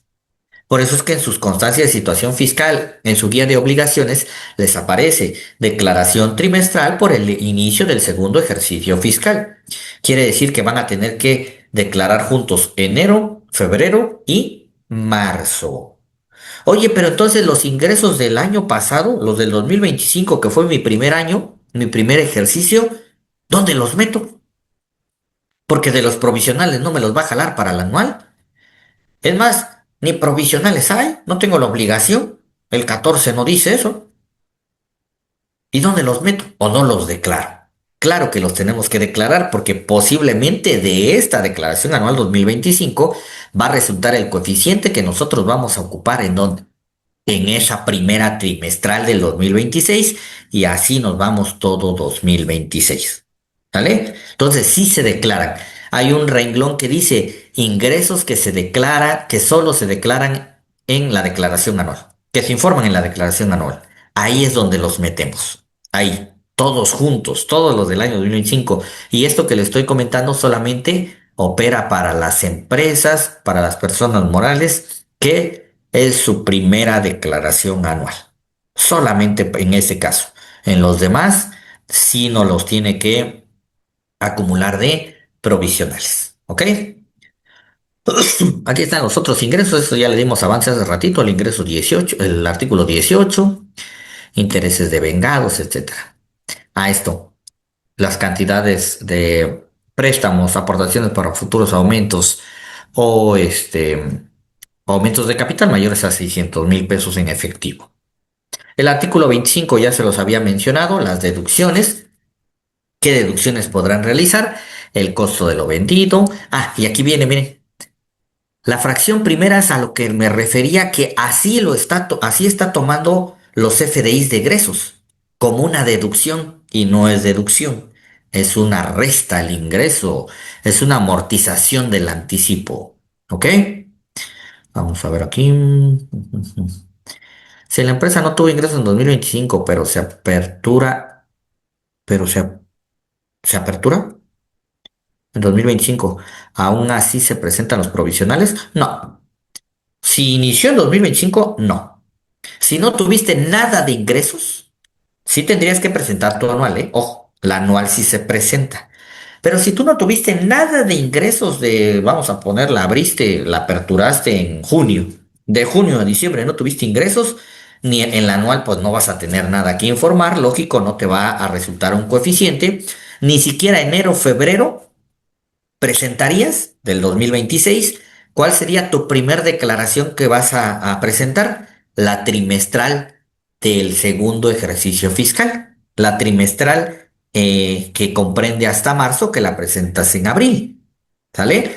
Y de abril en adelante, que se presenta en mayo, junio, julio, nos vamos mes con mes. ¿Sale? Ahí sí no. ¿Te permite el aplicativo presentar? Sí te permite. Sí te permite. Si tienes ahí, o algunos sí por miedo, a veces dicen, no, pues yo mejor la presento, ¿qué tal que sí me la requiere, etcétera? Como obligación no tenemos obligación de presentar, ¿eh? ¿Por qué? Porque no existieron operaciones, no existieron ingresos, no hay nada que declarar en este primer periodo. Ahora, como veo la pregunta, entiendo que la empresa se inscribió al RFC en 2025. Si no tuvo nada de operaciones, pues lógico, no hay provisionales.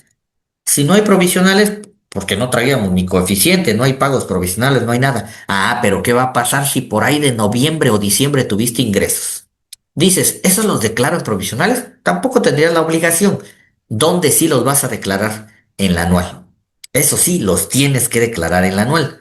Y lógico, si tuviste más ingresos que deducciones, te va a generar el impuesto a pagar en tu declaración anual y vas a tener coeficiente para aplicarlo a partir de esa primera trimestral en adelante.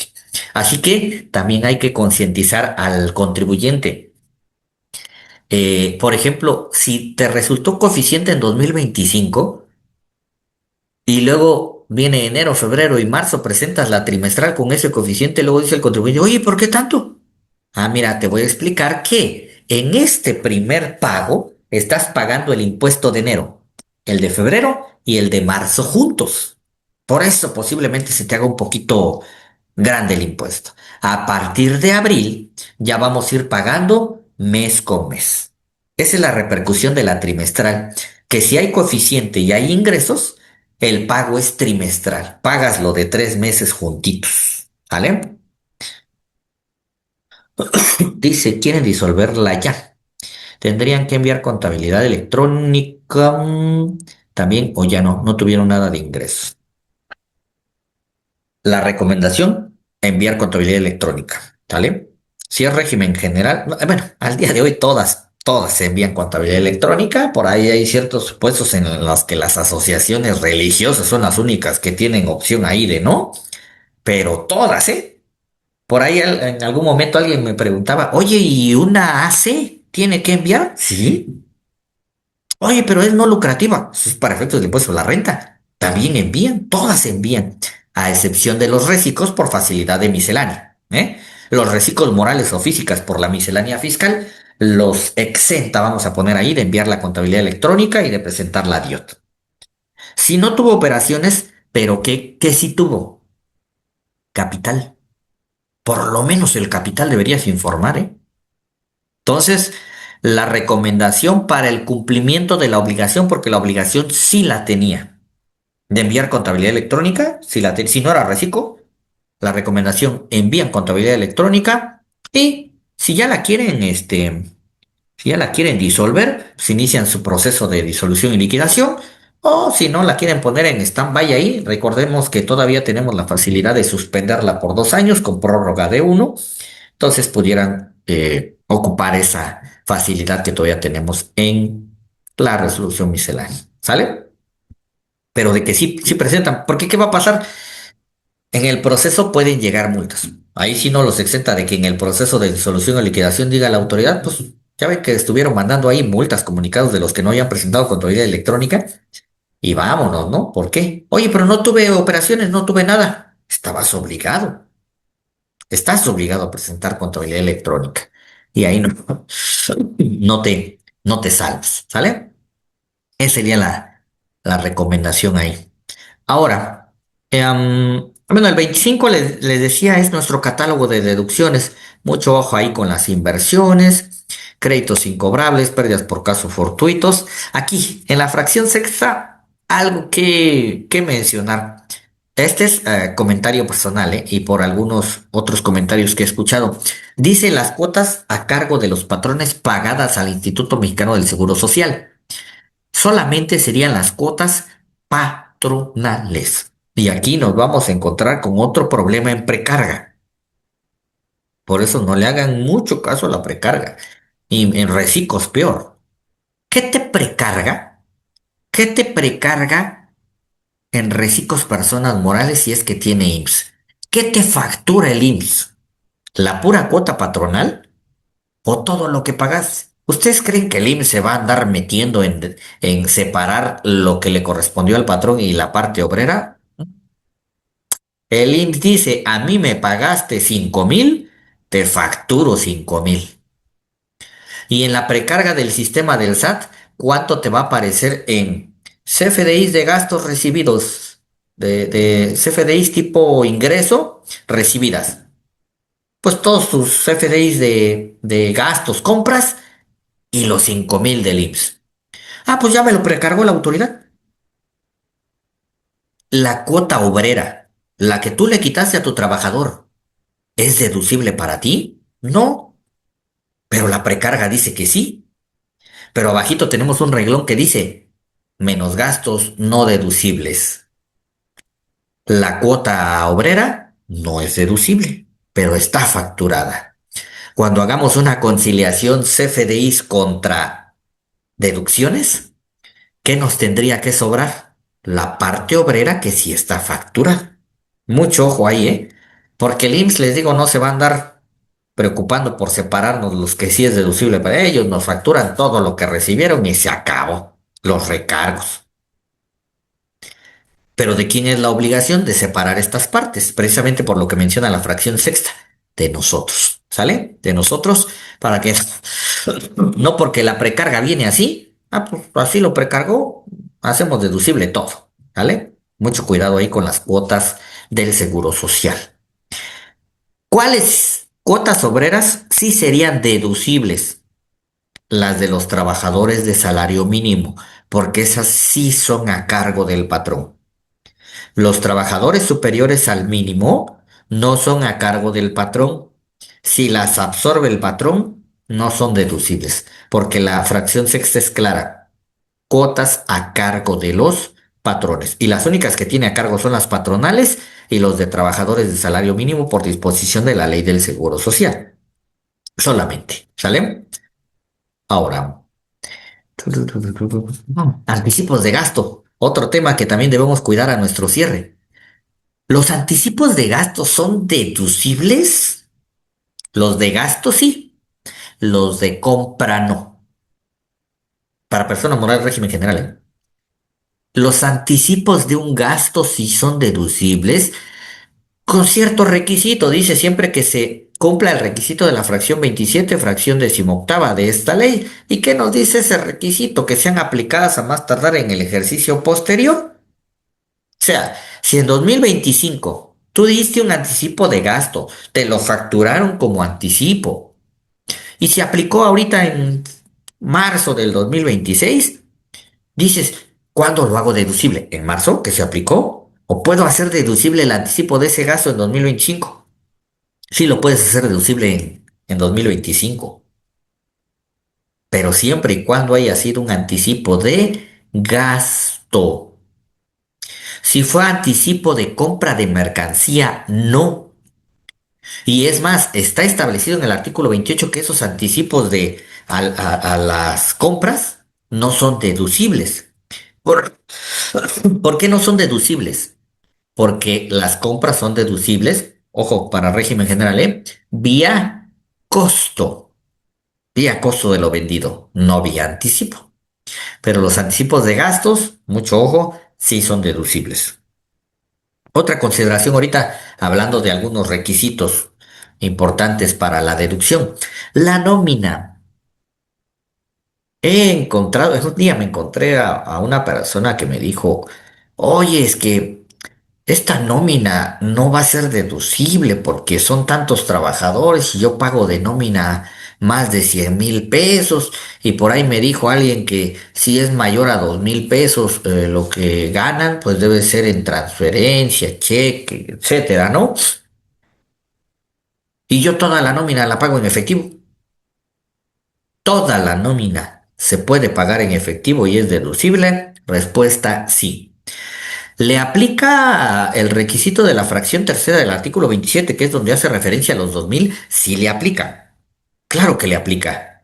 Sin embargo, por resolución miscelánea también nos dice y nos pone un requisito que prácticamente se tendría que cumplir para la deducción. ¿Cuál es el requisito para que la nómina en efectivo, sea el monto que sea, se pueda pagar en efectivo y sea deducible? El único requisito es que se emita el CFDI correspondiente. Entonces, si tú tienes CFDI y pagaste en efectivo cantidades superiores a los 2,000, es deducible. Pero en la precarga, vamos otra vez con esa famosa precarga.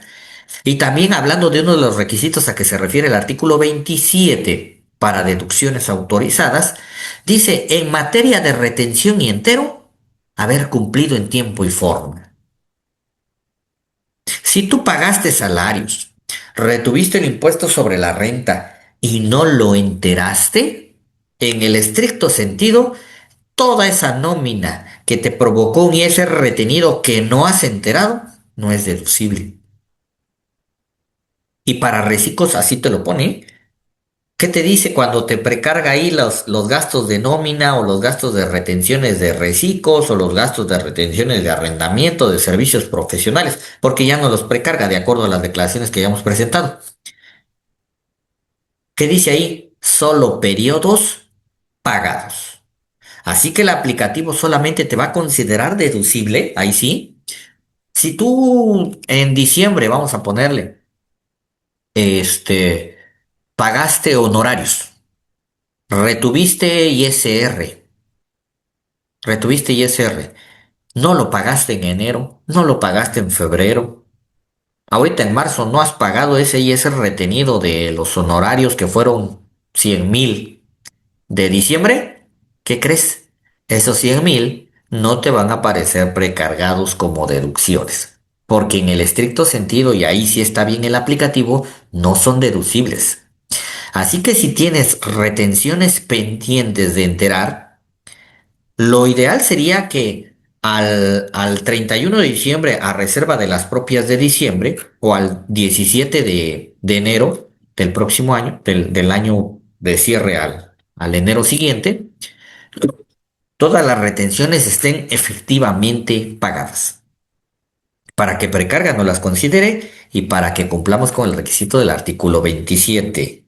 Porque ahí sí, si nos ponemos estrictos, si la autoridad se pone estricta, si dice en los tiempos y plazos establecidos en las disposiciones. ¿Y cuál fue el plazo para enterar retenciones? A más tardar el 17 del mes posterior. No cumpliste, no cumpliste con requisito del 27, entonces esa deducción, ese honorario que pagaste, no lo vas a poder hacer deducible, porque no cumpliste en materia de retención y entero. Ahí están los no deducibles, los verdaderos no deducibles, los del 28, que nos van a representar ciertas, ciertos datos que necesitamos para el cálculo de la PTU, para lo de la CUFIN, esos famosos exentos no deducibles de la fracción 30 del artículo 28, porque en el aplicativo nos va a pedir, nos va a decir, selecciona qué porcentaje tienes de deducible. Te pregunta el deducible, no el no deducible. ¿Cuánto es deducible de tu nómina exenta? Recordemos que también ese fue derivado del abuso de los conceptos exentos en materia de nómina. Por ese abuso de los conceptos exentos, dijo el legislador, pues vamos a ponerle ahí una trampita a los exentos. Ahora, si pagas mucho exento, ya sea el 47 o el 53% de esos exentos, no van a ser deducibles, dependiendo de la proporción que traigas año con año.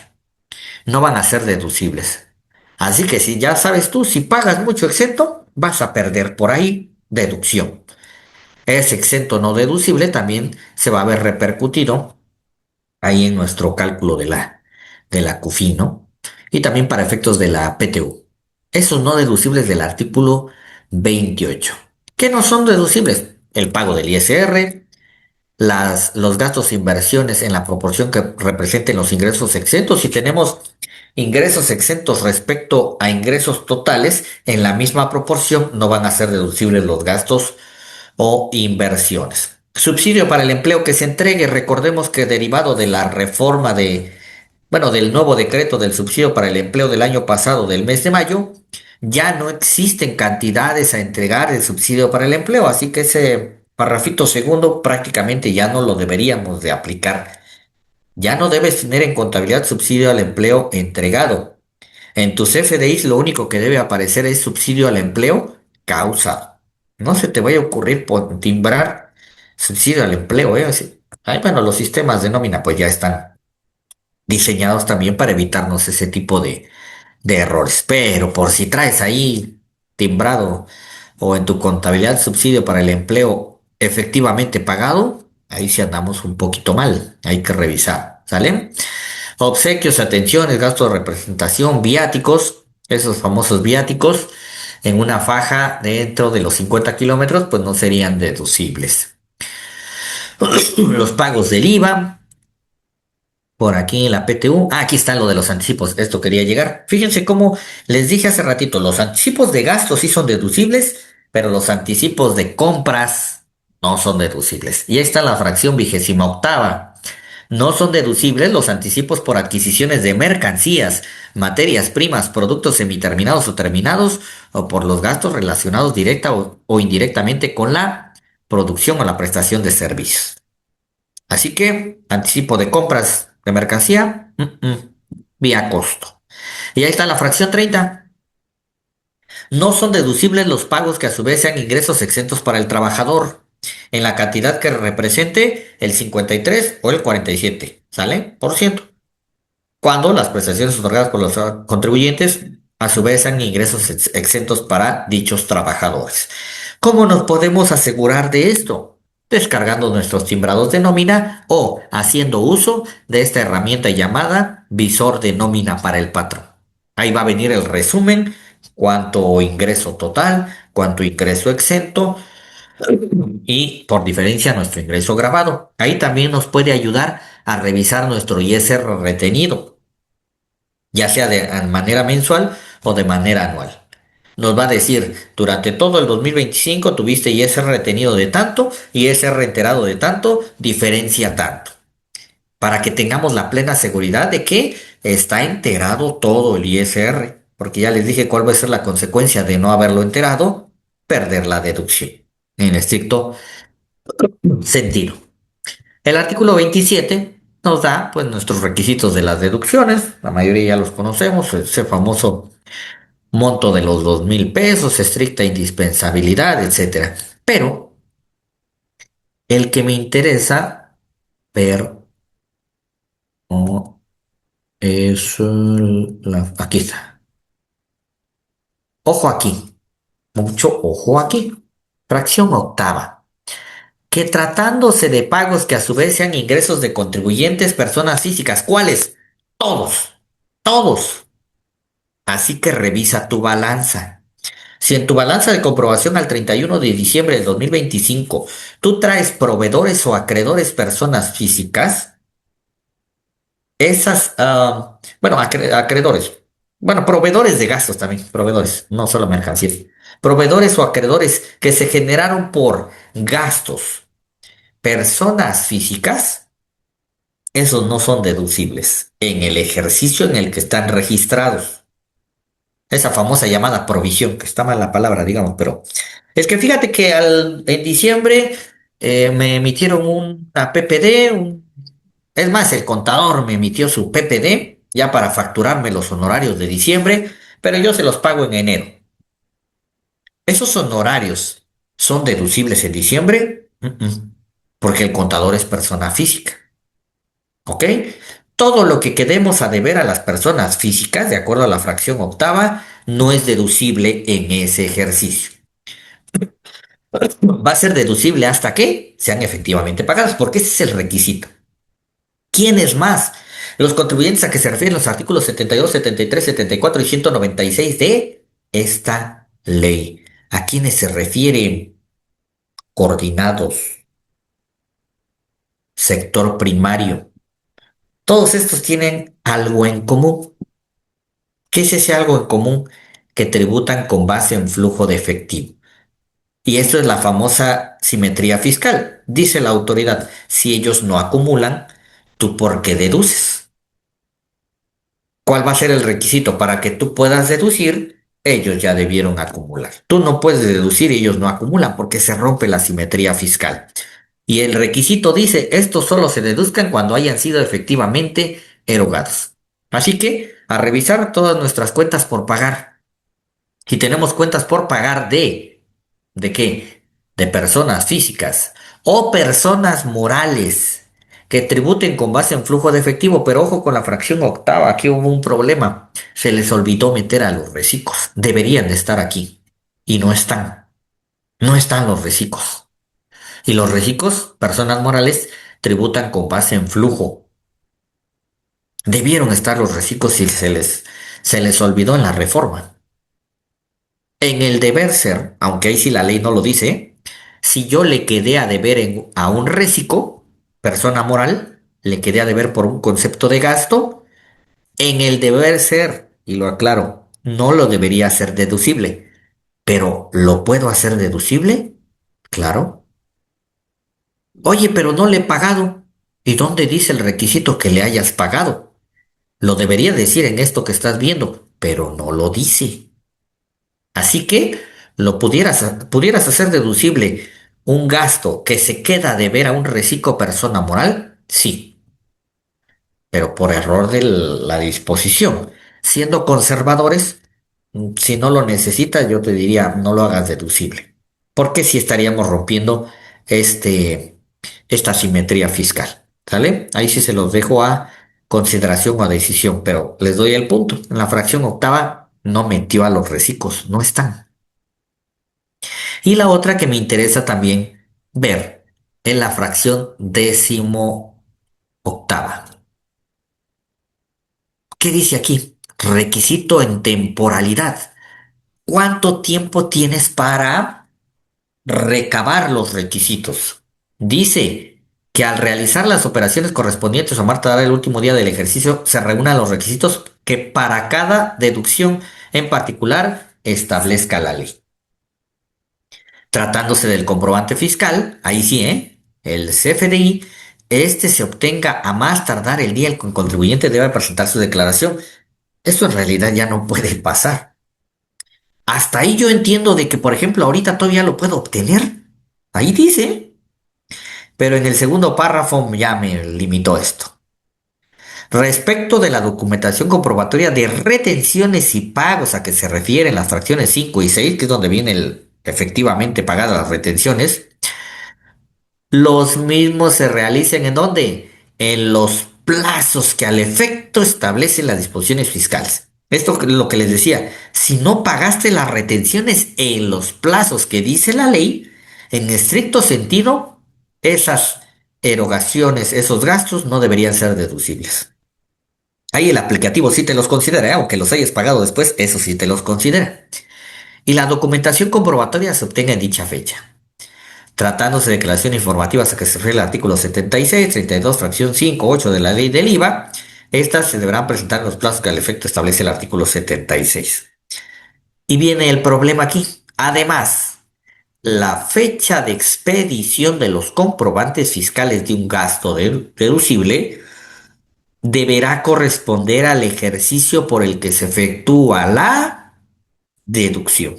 Y es donde si lo obtengo ahorita, pues no lo voy a tener con fecha de 2025.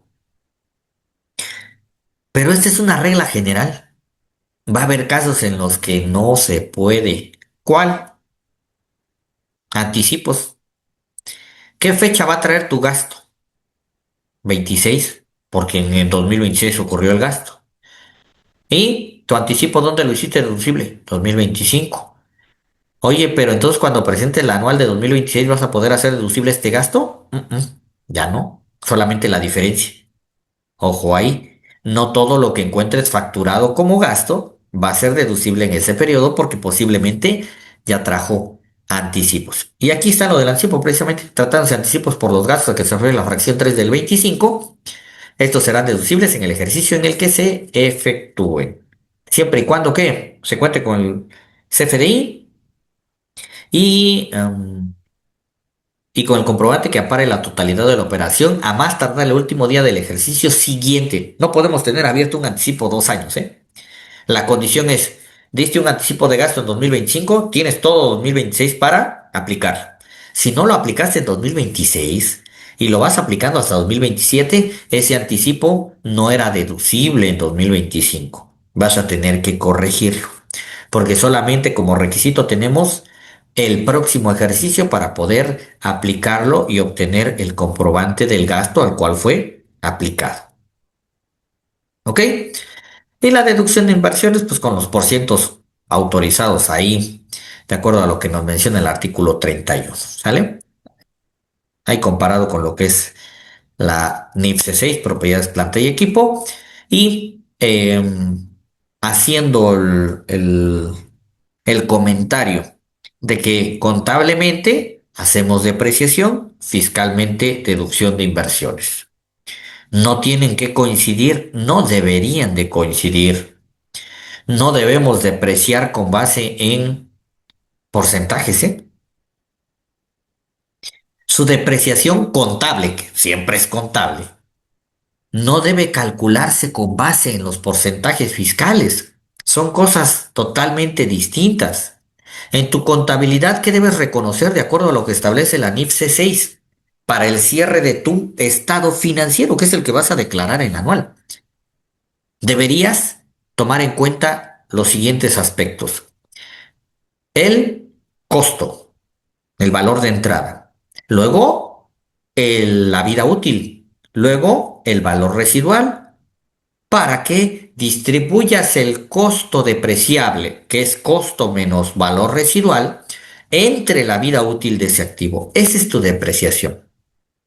Para efectos de la deducción, tenemos nuestra ley del impuesto sobre la renta aplicando los porcientos máximos autorizados a ese famoso MOI y actualizando nuestra deducción de inversiones. Ahí está lo que le comento en la NIF C6, ¿sale? Ah, ojo, ay, aquí sí es un tema a tener cuidado con pincitas, ¿eh? Muchas veces se confunden los contratos de arrendamiento financiero con ese famoso leasing que le quieren llamar, pero es arrendamiento financiero en realidad, ¿eh? Dicen, y me ha pasado, es que la agencia viene el cliente y me dice, oye, que voy a adquirir un vehículo, fíjate. Y la agencia me dijo que lo saque por leasing para que yo pueda deducir las rentas. Dije, "Ah, caray, ¿dónde dice eso? Porque la ley de renta nunca dice eso. El artículo 38 nos habla precisamente de ese supuesto. Y dice, si tú sacas un vehículo o algo, lo que sea, mediante un contrato de arrendamiento financiero, ¿cómo lo vas a hacer deducible? Pues como cualquier otro, aplicando al MOI el porciento de deducción. Nunca dice que lo que tú vayas pagando por renta es deducible, no es un arrendamiento puro. Ahí sí no te lo discuto. Pero si es arrendamiento financiero, no lo vayas a hacer deducible mes con mes, ¿eh? Oye, es que me lo facturan. Ese es error de la agencia. No toda la factura que tengas la vas a tener que restar, ¿eh? ¿Qué haría la autoridad si tú empiezas a restar rentas mes con mes?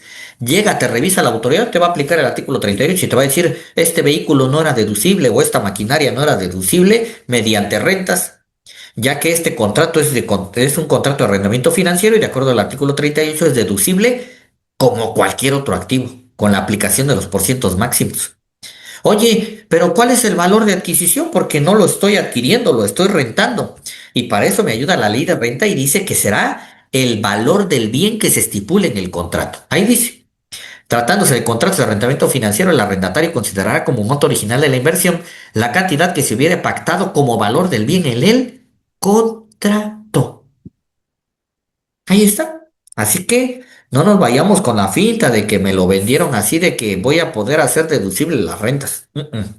Si tienes las opciones finales del contrato de arrendamiento financiero, es arrendamiento financiero, aunque le llamen de otra manera, ¿eh? Es arrendamiento financiero. Y fiscalmente tiene los efectos como cualquier otro activo fijo. Mucho ojo por ahí.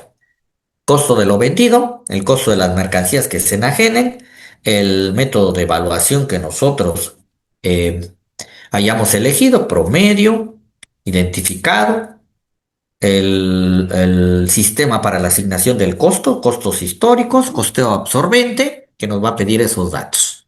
¿Vale? Métodos o fórmulas las encontramos en la NIF C4. Primeras entradas, costo identificado, costo promedio y detallista. Esto es NIF. Y por último, ajuste anual por inflación acumulable o deducible que se calcula de acuerdo al artículo 44. Recicos no calculan. Recicos personas morales no trae este apartadito el anual, ¿eh? Ellos no calculan ajuste anual por inflación. ¿Por qué? No los afecta la inflación en el cálculo de los impuestos. Contador, entonces esos pagos de mes a mes de arrendamiento financiero con CFDI no se deducen. No. Para efectos de IVA sí, te lo compro, ¿eh? Para efectos de IVA sí. Depende cómo te lo facturan, ¿eh? Mucho ojo, depende en cómo te lo facturan. Muchas que hacen. Cuando es compra por financiera, el IVA es acreditable desde que lo adquiriste, aunque todavía lo debas. Si es arrendamiento financiero y estás pagando y existe un CFDI donde venga desglosado el IVA claro que es acreditable. Ese no tengo duda. Pero esos, ¿qué se les hace? De acuerdo a las normas de información financiera, el arrendamiento financiero se le tiene que dar el tratamiento de un pasivo, a reserva de que no vaya a regañar a mi amigo Martín. Pero ahí sí tendríamos que meternos al estudio de la norma específica, creo que es la D5, arrendamientos. No son gastos, son pago de pasivos. Eso es lo que se les haría ahí, ¿quién fue? Adriana. ¿Qué es lo que vas a deducir? El porciento máximo autorizado sobre ese activo, ¿vale? Sobre ese activo. Mucho ojo, porque sí, sí he visto los FDIs que dicen arrendamiento. Está mal. Tendríamos que analizar bien, bien el contrato, ¿eh? Aunque el encabezado diga arrendamiento puro, si al último existen las opciones de adquisición, prórroga del contrato, participación de las utilidades, que son las opciones que identifican un contrato de arrendamiento financiero, es arrendamiento financiero. Si sí es arrendamiento puro, ojo, si no trae las opciones de adquisición al final del periodo, etcétera, ahí sí, lo puedes deducir vía rentas. Ahí sí no tengo problema. Pero mucho ojo con los contratos. Si ese activo te lo vas a quedar mediante el pago de un diferencial, es arrendamiento financiero. Nada más que disfrazado. Eso, abonar al pasivo precisamente. Exactamente, Agustín. Es un pago de pasivos. ¿Quedamos por ahí? De nada, nada. Ok.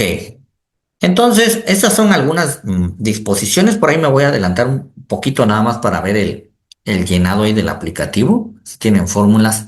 Ahí está la fórmula de la conciliación. Si nos va a pedir conciliación. Ah, ya. Justo llegamos. Y el aplicativo prácticamente viene muy similar a lo que tuvimos el año pasado, ¿eh? No hubo grandes.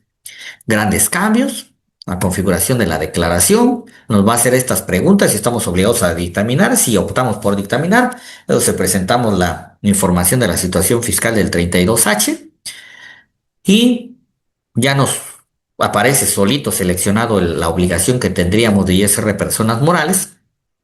Nos va a, nos va a aparecer esto, a qué fecha está precargando, es lo que les decía. Vamos a tener que tomar los tiempos para ver si presento una complementaria hoy. Lo más seguro es que en 4 o 5 días me lo reconozca. No es que presento la complementaria hoy y hoy mismo puedo ya entrar y ya va a estar. No. Tiene periodos de corte que aproximadamente, les digo, no hay un fundamento para esto. Sin embargo, estamos viendo que es entre 5 a 7 días se ha tardado en alguno de los casos. Y ahí tenemos, miren, los conceptos que decíamos.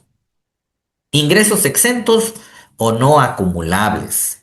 ¿Cuáles, por ejemplo, no se acumulan por ahí? Los decíamos los aumentos de capital, los apoyos del gobierno federal. Esos son los que vamos a encontrar ahí en el primer renglón. ¿Sale? Ingresos nominales. Esta cantidad nada más se detalla. Esta no la podemos mover, está en grisecito. Y es donde si, oye, tuve más ingresos, pues regrésate a tus provisionales a componer donde te hayas equivocado para que cuando te lo reconozca el anual, aquí ya te lo precargues solito. Porque aquí no podemos mover nada. Ese es el problema. Aquí no es que podamos editar. Lo único que nos va a pedir es detallar, oye, esos 14 millones de qué fueron, cuánto fue de intereses, cuánto fue de ventas, cuánto fue de servicios, cuánto fue. Simplemente eso. ¿Sale? El ajuste anual por inflación, para personas morales régimen general sí nos los pide, para reciclos no nos los pide. Te va a preguntar si el periodo del ajuste es de 12 meses, le pones sí o no. Te va a pedir créditos, deudas y ya solito te calcula el ajuste, ya sea acumulable o deducible. Y se acuerdan que les dije hace ratito que los que estaban en su primer año van a tener que declarar aquí si tuvieron ingresos porque de provisionales no va a venir nada. ¿Dónde los declaran? En este siguiente renglón donde dice, tienes ingresos que solo se acumulan en la declaración anual. Ahí, le pican ahí y ahí van a declarar los ingresos por el inicio de ejercicio fiscal. Ahí ponen todo lo que hayan recibido en 2 meses, 3 meses, 6 meses, 10 meses que estuvieron durante el 2025. Y nos da nuestro resumen de ingresos acumulables. ¿Quedamos? Ahí pongo algunos ejemplos de todos los detalles de los ingresos nominales, intereses de vengados, ventas, utilidad en participación subsidiaria, recuperación de cartera de crédito, utilidad fiscal por enajenación, primas u otros ingresos que tenga, por adjudicación judicial, mejoras en construcciones, prácticamente todo lo que nos dijo el artículo 18, ¿vale? Todo lo que nos dijo el artículo 18 lo encontramos acá. Para detallar, el ajuste anual por inflación les va a aparecer así. Nada más ponen si es de 12 meses o no, los créditos, las deudas y ya solito les calcula lo demás. Lo único que vamos a vaciar aquí. En sueldos y salarios vamos con deducciones. ¿Qué les va a aparecer? Les va a aparecer esto. Y en el segundo cuadrito, ahí donde dice nómina por sueldos y salarios no deducible, donde dice capturar, ahí le van a dar y es donde van a tener que decirles ustedes cuánto tienen de porcentaje deducible. Ahí no es que solito se los reconozca. Ustedes, de acuerdo al porcentaje que tuvieron el año pasado, de acuerdo a lo que establece la fracción 30 del artículo 28, es que van a poder rellenar esta parte. Esto es lo que les decía, que podemos ir al visor de nómina para patrones y, lógico, les va a aparecer la misma información porque de ahí la precargó. De ahí la precargó. ¿Cuánto fue de sueldos? ¿Cuánto fue la exenta? Y de esa exenta, ¿cuánto tenemos de deducible y en consecuencia no deducible? El ISR retenido y el ISR enterado. Hasta si enteramos 1 peso o 2 pesos de más, ahí les va a aparecer, miren, 25.623 y se enteraron 25.625, 2 pesos de más. Les va a aparecer todo. Ahí sí tenemos la seguridad de si tenemos diferencias o no. Y en la parte de gastos, si tuvieron retenciones de reciclo, de servicios profesionales, de arrendamiento, ya se los va a precargar. Aquí donde ven los ceros, y solamente le vamos a dar capturar y tenemos que vaciar mes con mes cuánto tuvimos de esos conceptos que nos generaron esas retenciones. Solo periodos pagados, es lo que les mencionaba hace ratito. Si no han pagado retenciones, no se los va a considerar, no se los va a precargar. Deducciones relacionadas con la nómina, que sería cuotas del Seguro Social, aportaciones al SAR, aportaciones al Infonavit. Y el siguiente rengloncito, deducción de inversiones. En deducción de inversiones les va a preguntar qué tipo de deducción, si del título 2 o en el capítulo 7 para los reciclos. Tipo de inversión, ahí van a detallar si es equipo de transporte, mobiliario y equipo, etcétera. Lo mismo en su tipo de inversión, el MOI al cual le aplicaron el porcentaje, si hay gastos relacionados, porque recuerden que los gastos relacionados a un activo fijo no se deducen directo, se deducen vía deducción de inversiones. Así que si pagaste el seguro, si pagaste fletes relacionados con ese activo, si pagaste capacitación técnica, emplazamiento físico, remodelaciones para todo eso no se deduce como gasto directito. Se deduce vía MOI, porque forma parte del MOI. El MOI no solamente es el costo de adquisición, son todos los gastos o erogaciones necesarias para tener ese activo en condiciones normales de uso.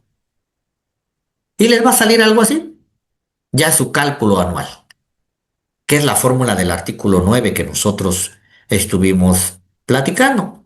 Total de ingresos, menos deducciones autorizadas, utilidad antes de PTU, menos PTU pagada, utilidad del ejercicio, resultado, menos pérdidas fiscales de ejercicios anteriores, resultado fiscal, impuesto causado,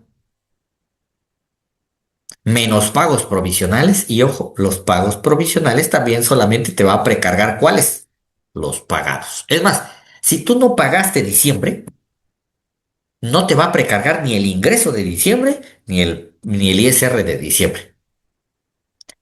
Para que tú puedas presentar tu declaración anual, todos los meses deben estar pagados. Si no, no vas a poder. Bueno, sí se puede, pues, pero la información no va a ser la correcta. No te va a precargar el mes que no hayas pagado. ¿Ok? Datos adicionales. Ajá, datos adicionales. El coeficiente de utilidad solo te lo calcula. Lo que es la PTU del ejercicio, también te pregunta si deseas que la calcule solo.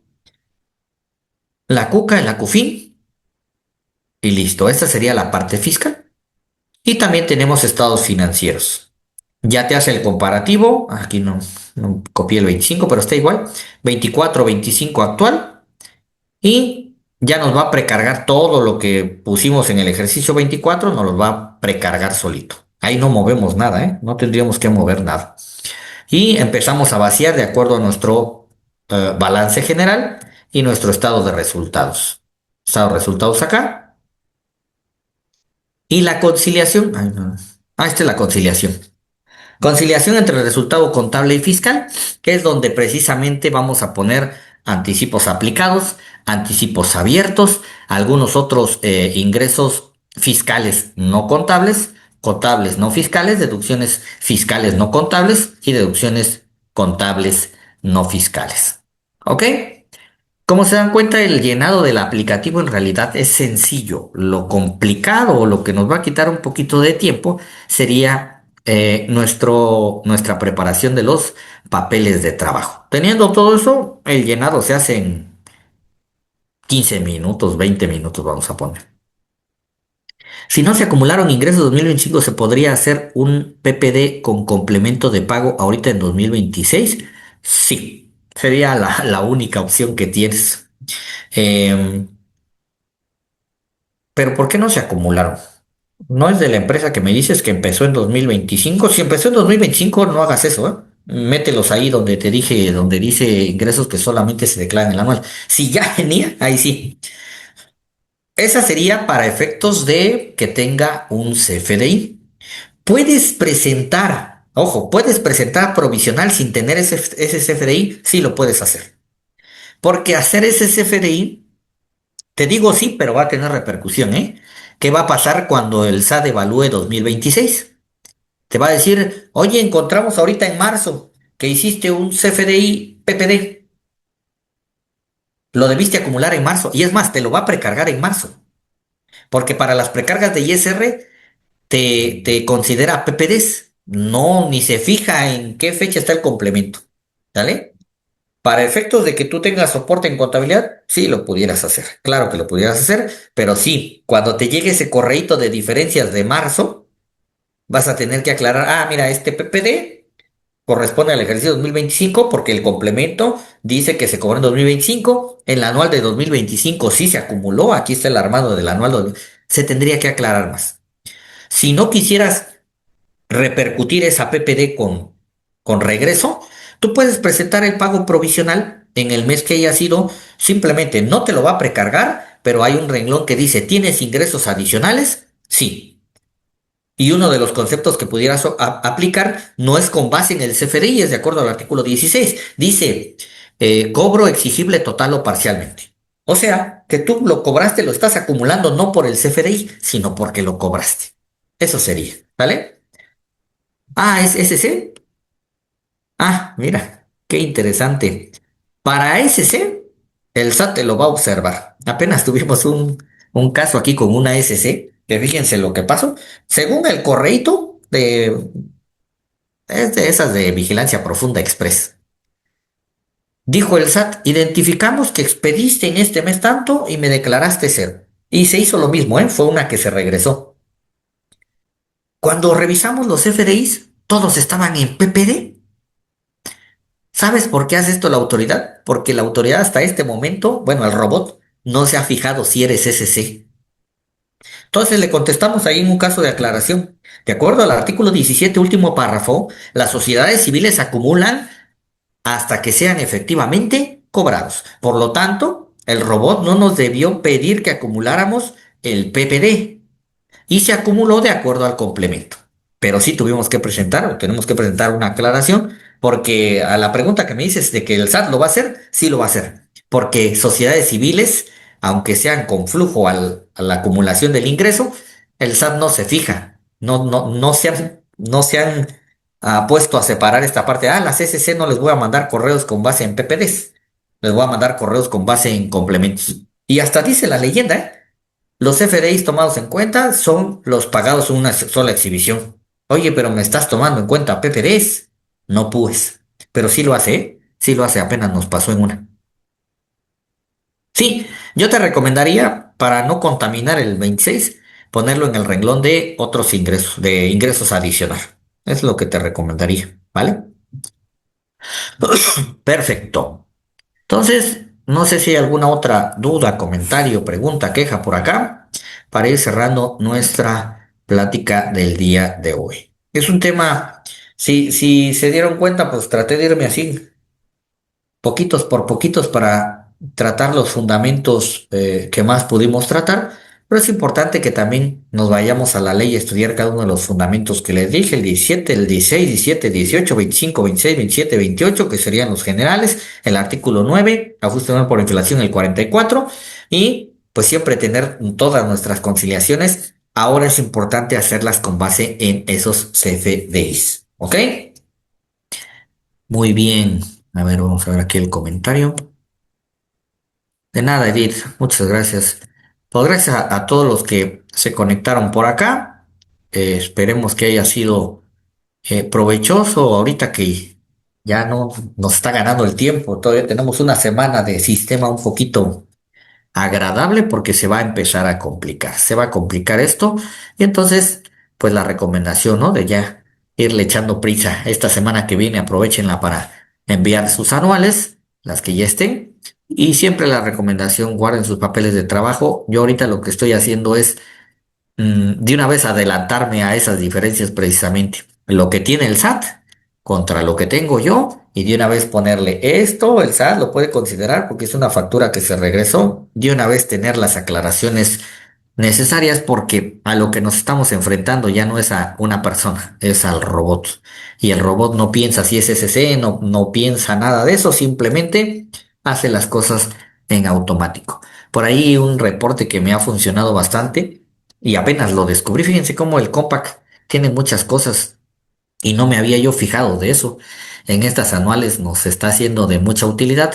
Hay un reporte, si tienen asociado todo en su contabilidad, hay un reporte en la parte de reportes del Compact que dice em, CFDIs con pólizas en Excel.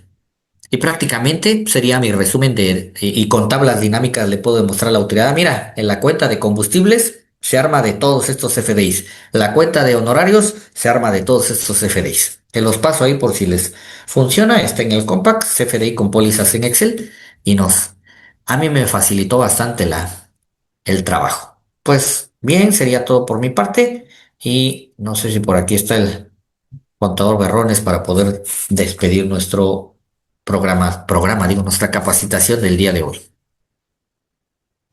Hola, ¿qué tal? Buenas tardes, contador. El contador Buenas tardes. Juventino se encuentra en una llamada, pero estamos ¿Sí? aquí para hacer la espera del curso. No creo que nadie me dejará mentir, este curso fue de gran utilidad para todos nosotros, un contenido sumamente valioso y esperemos que de nueva cuenta esté con nosotros muy pronto.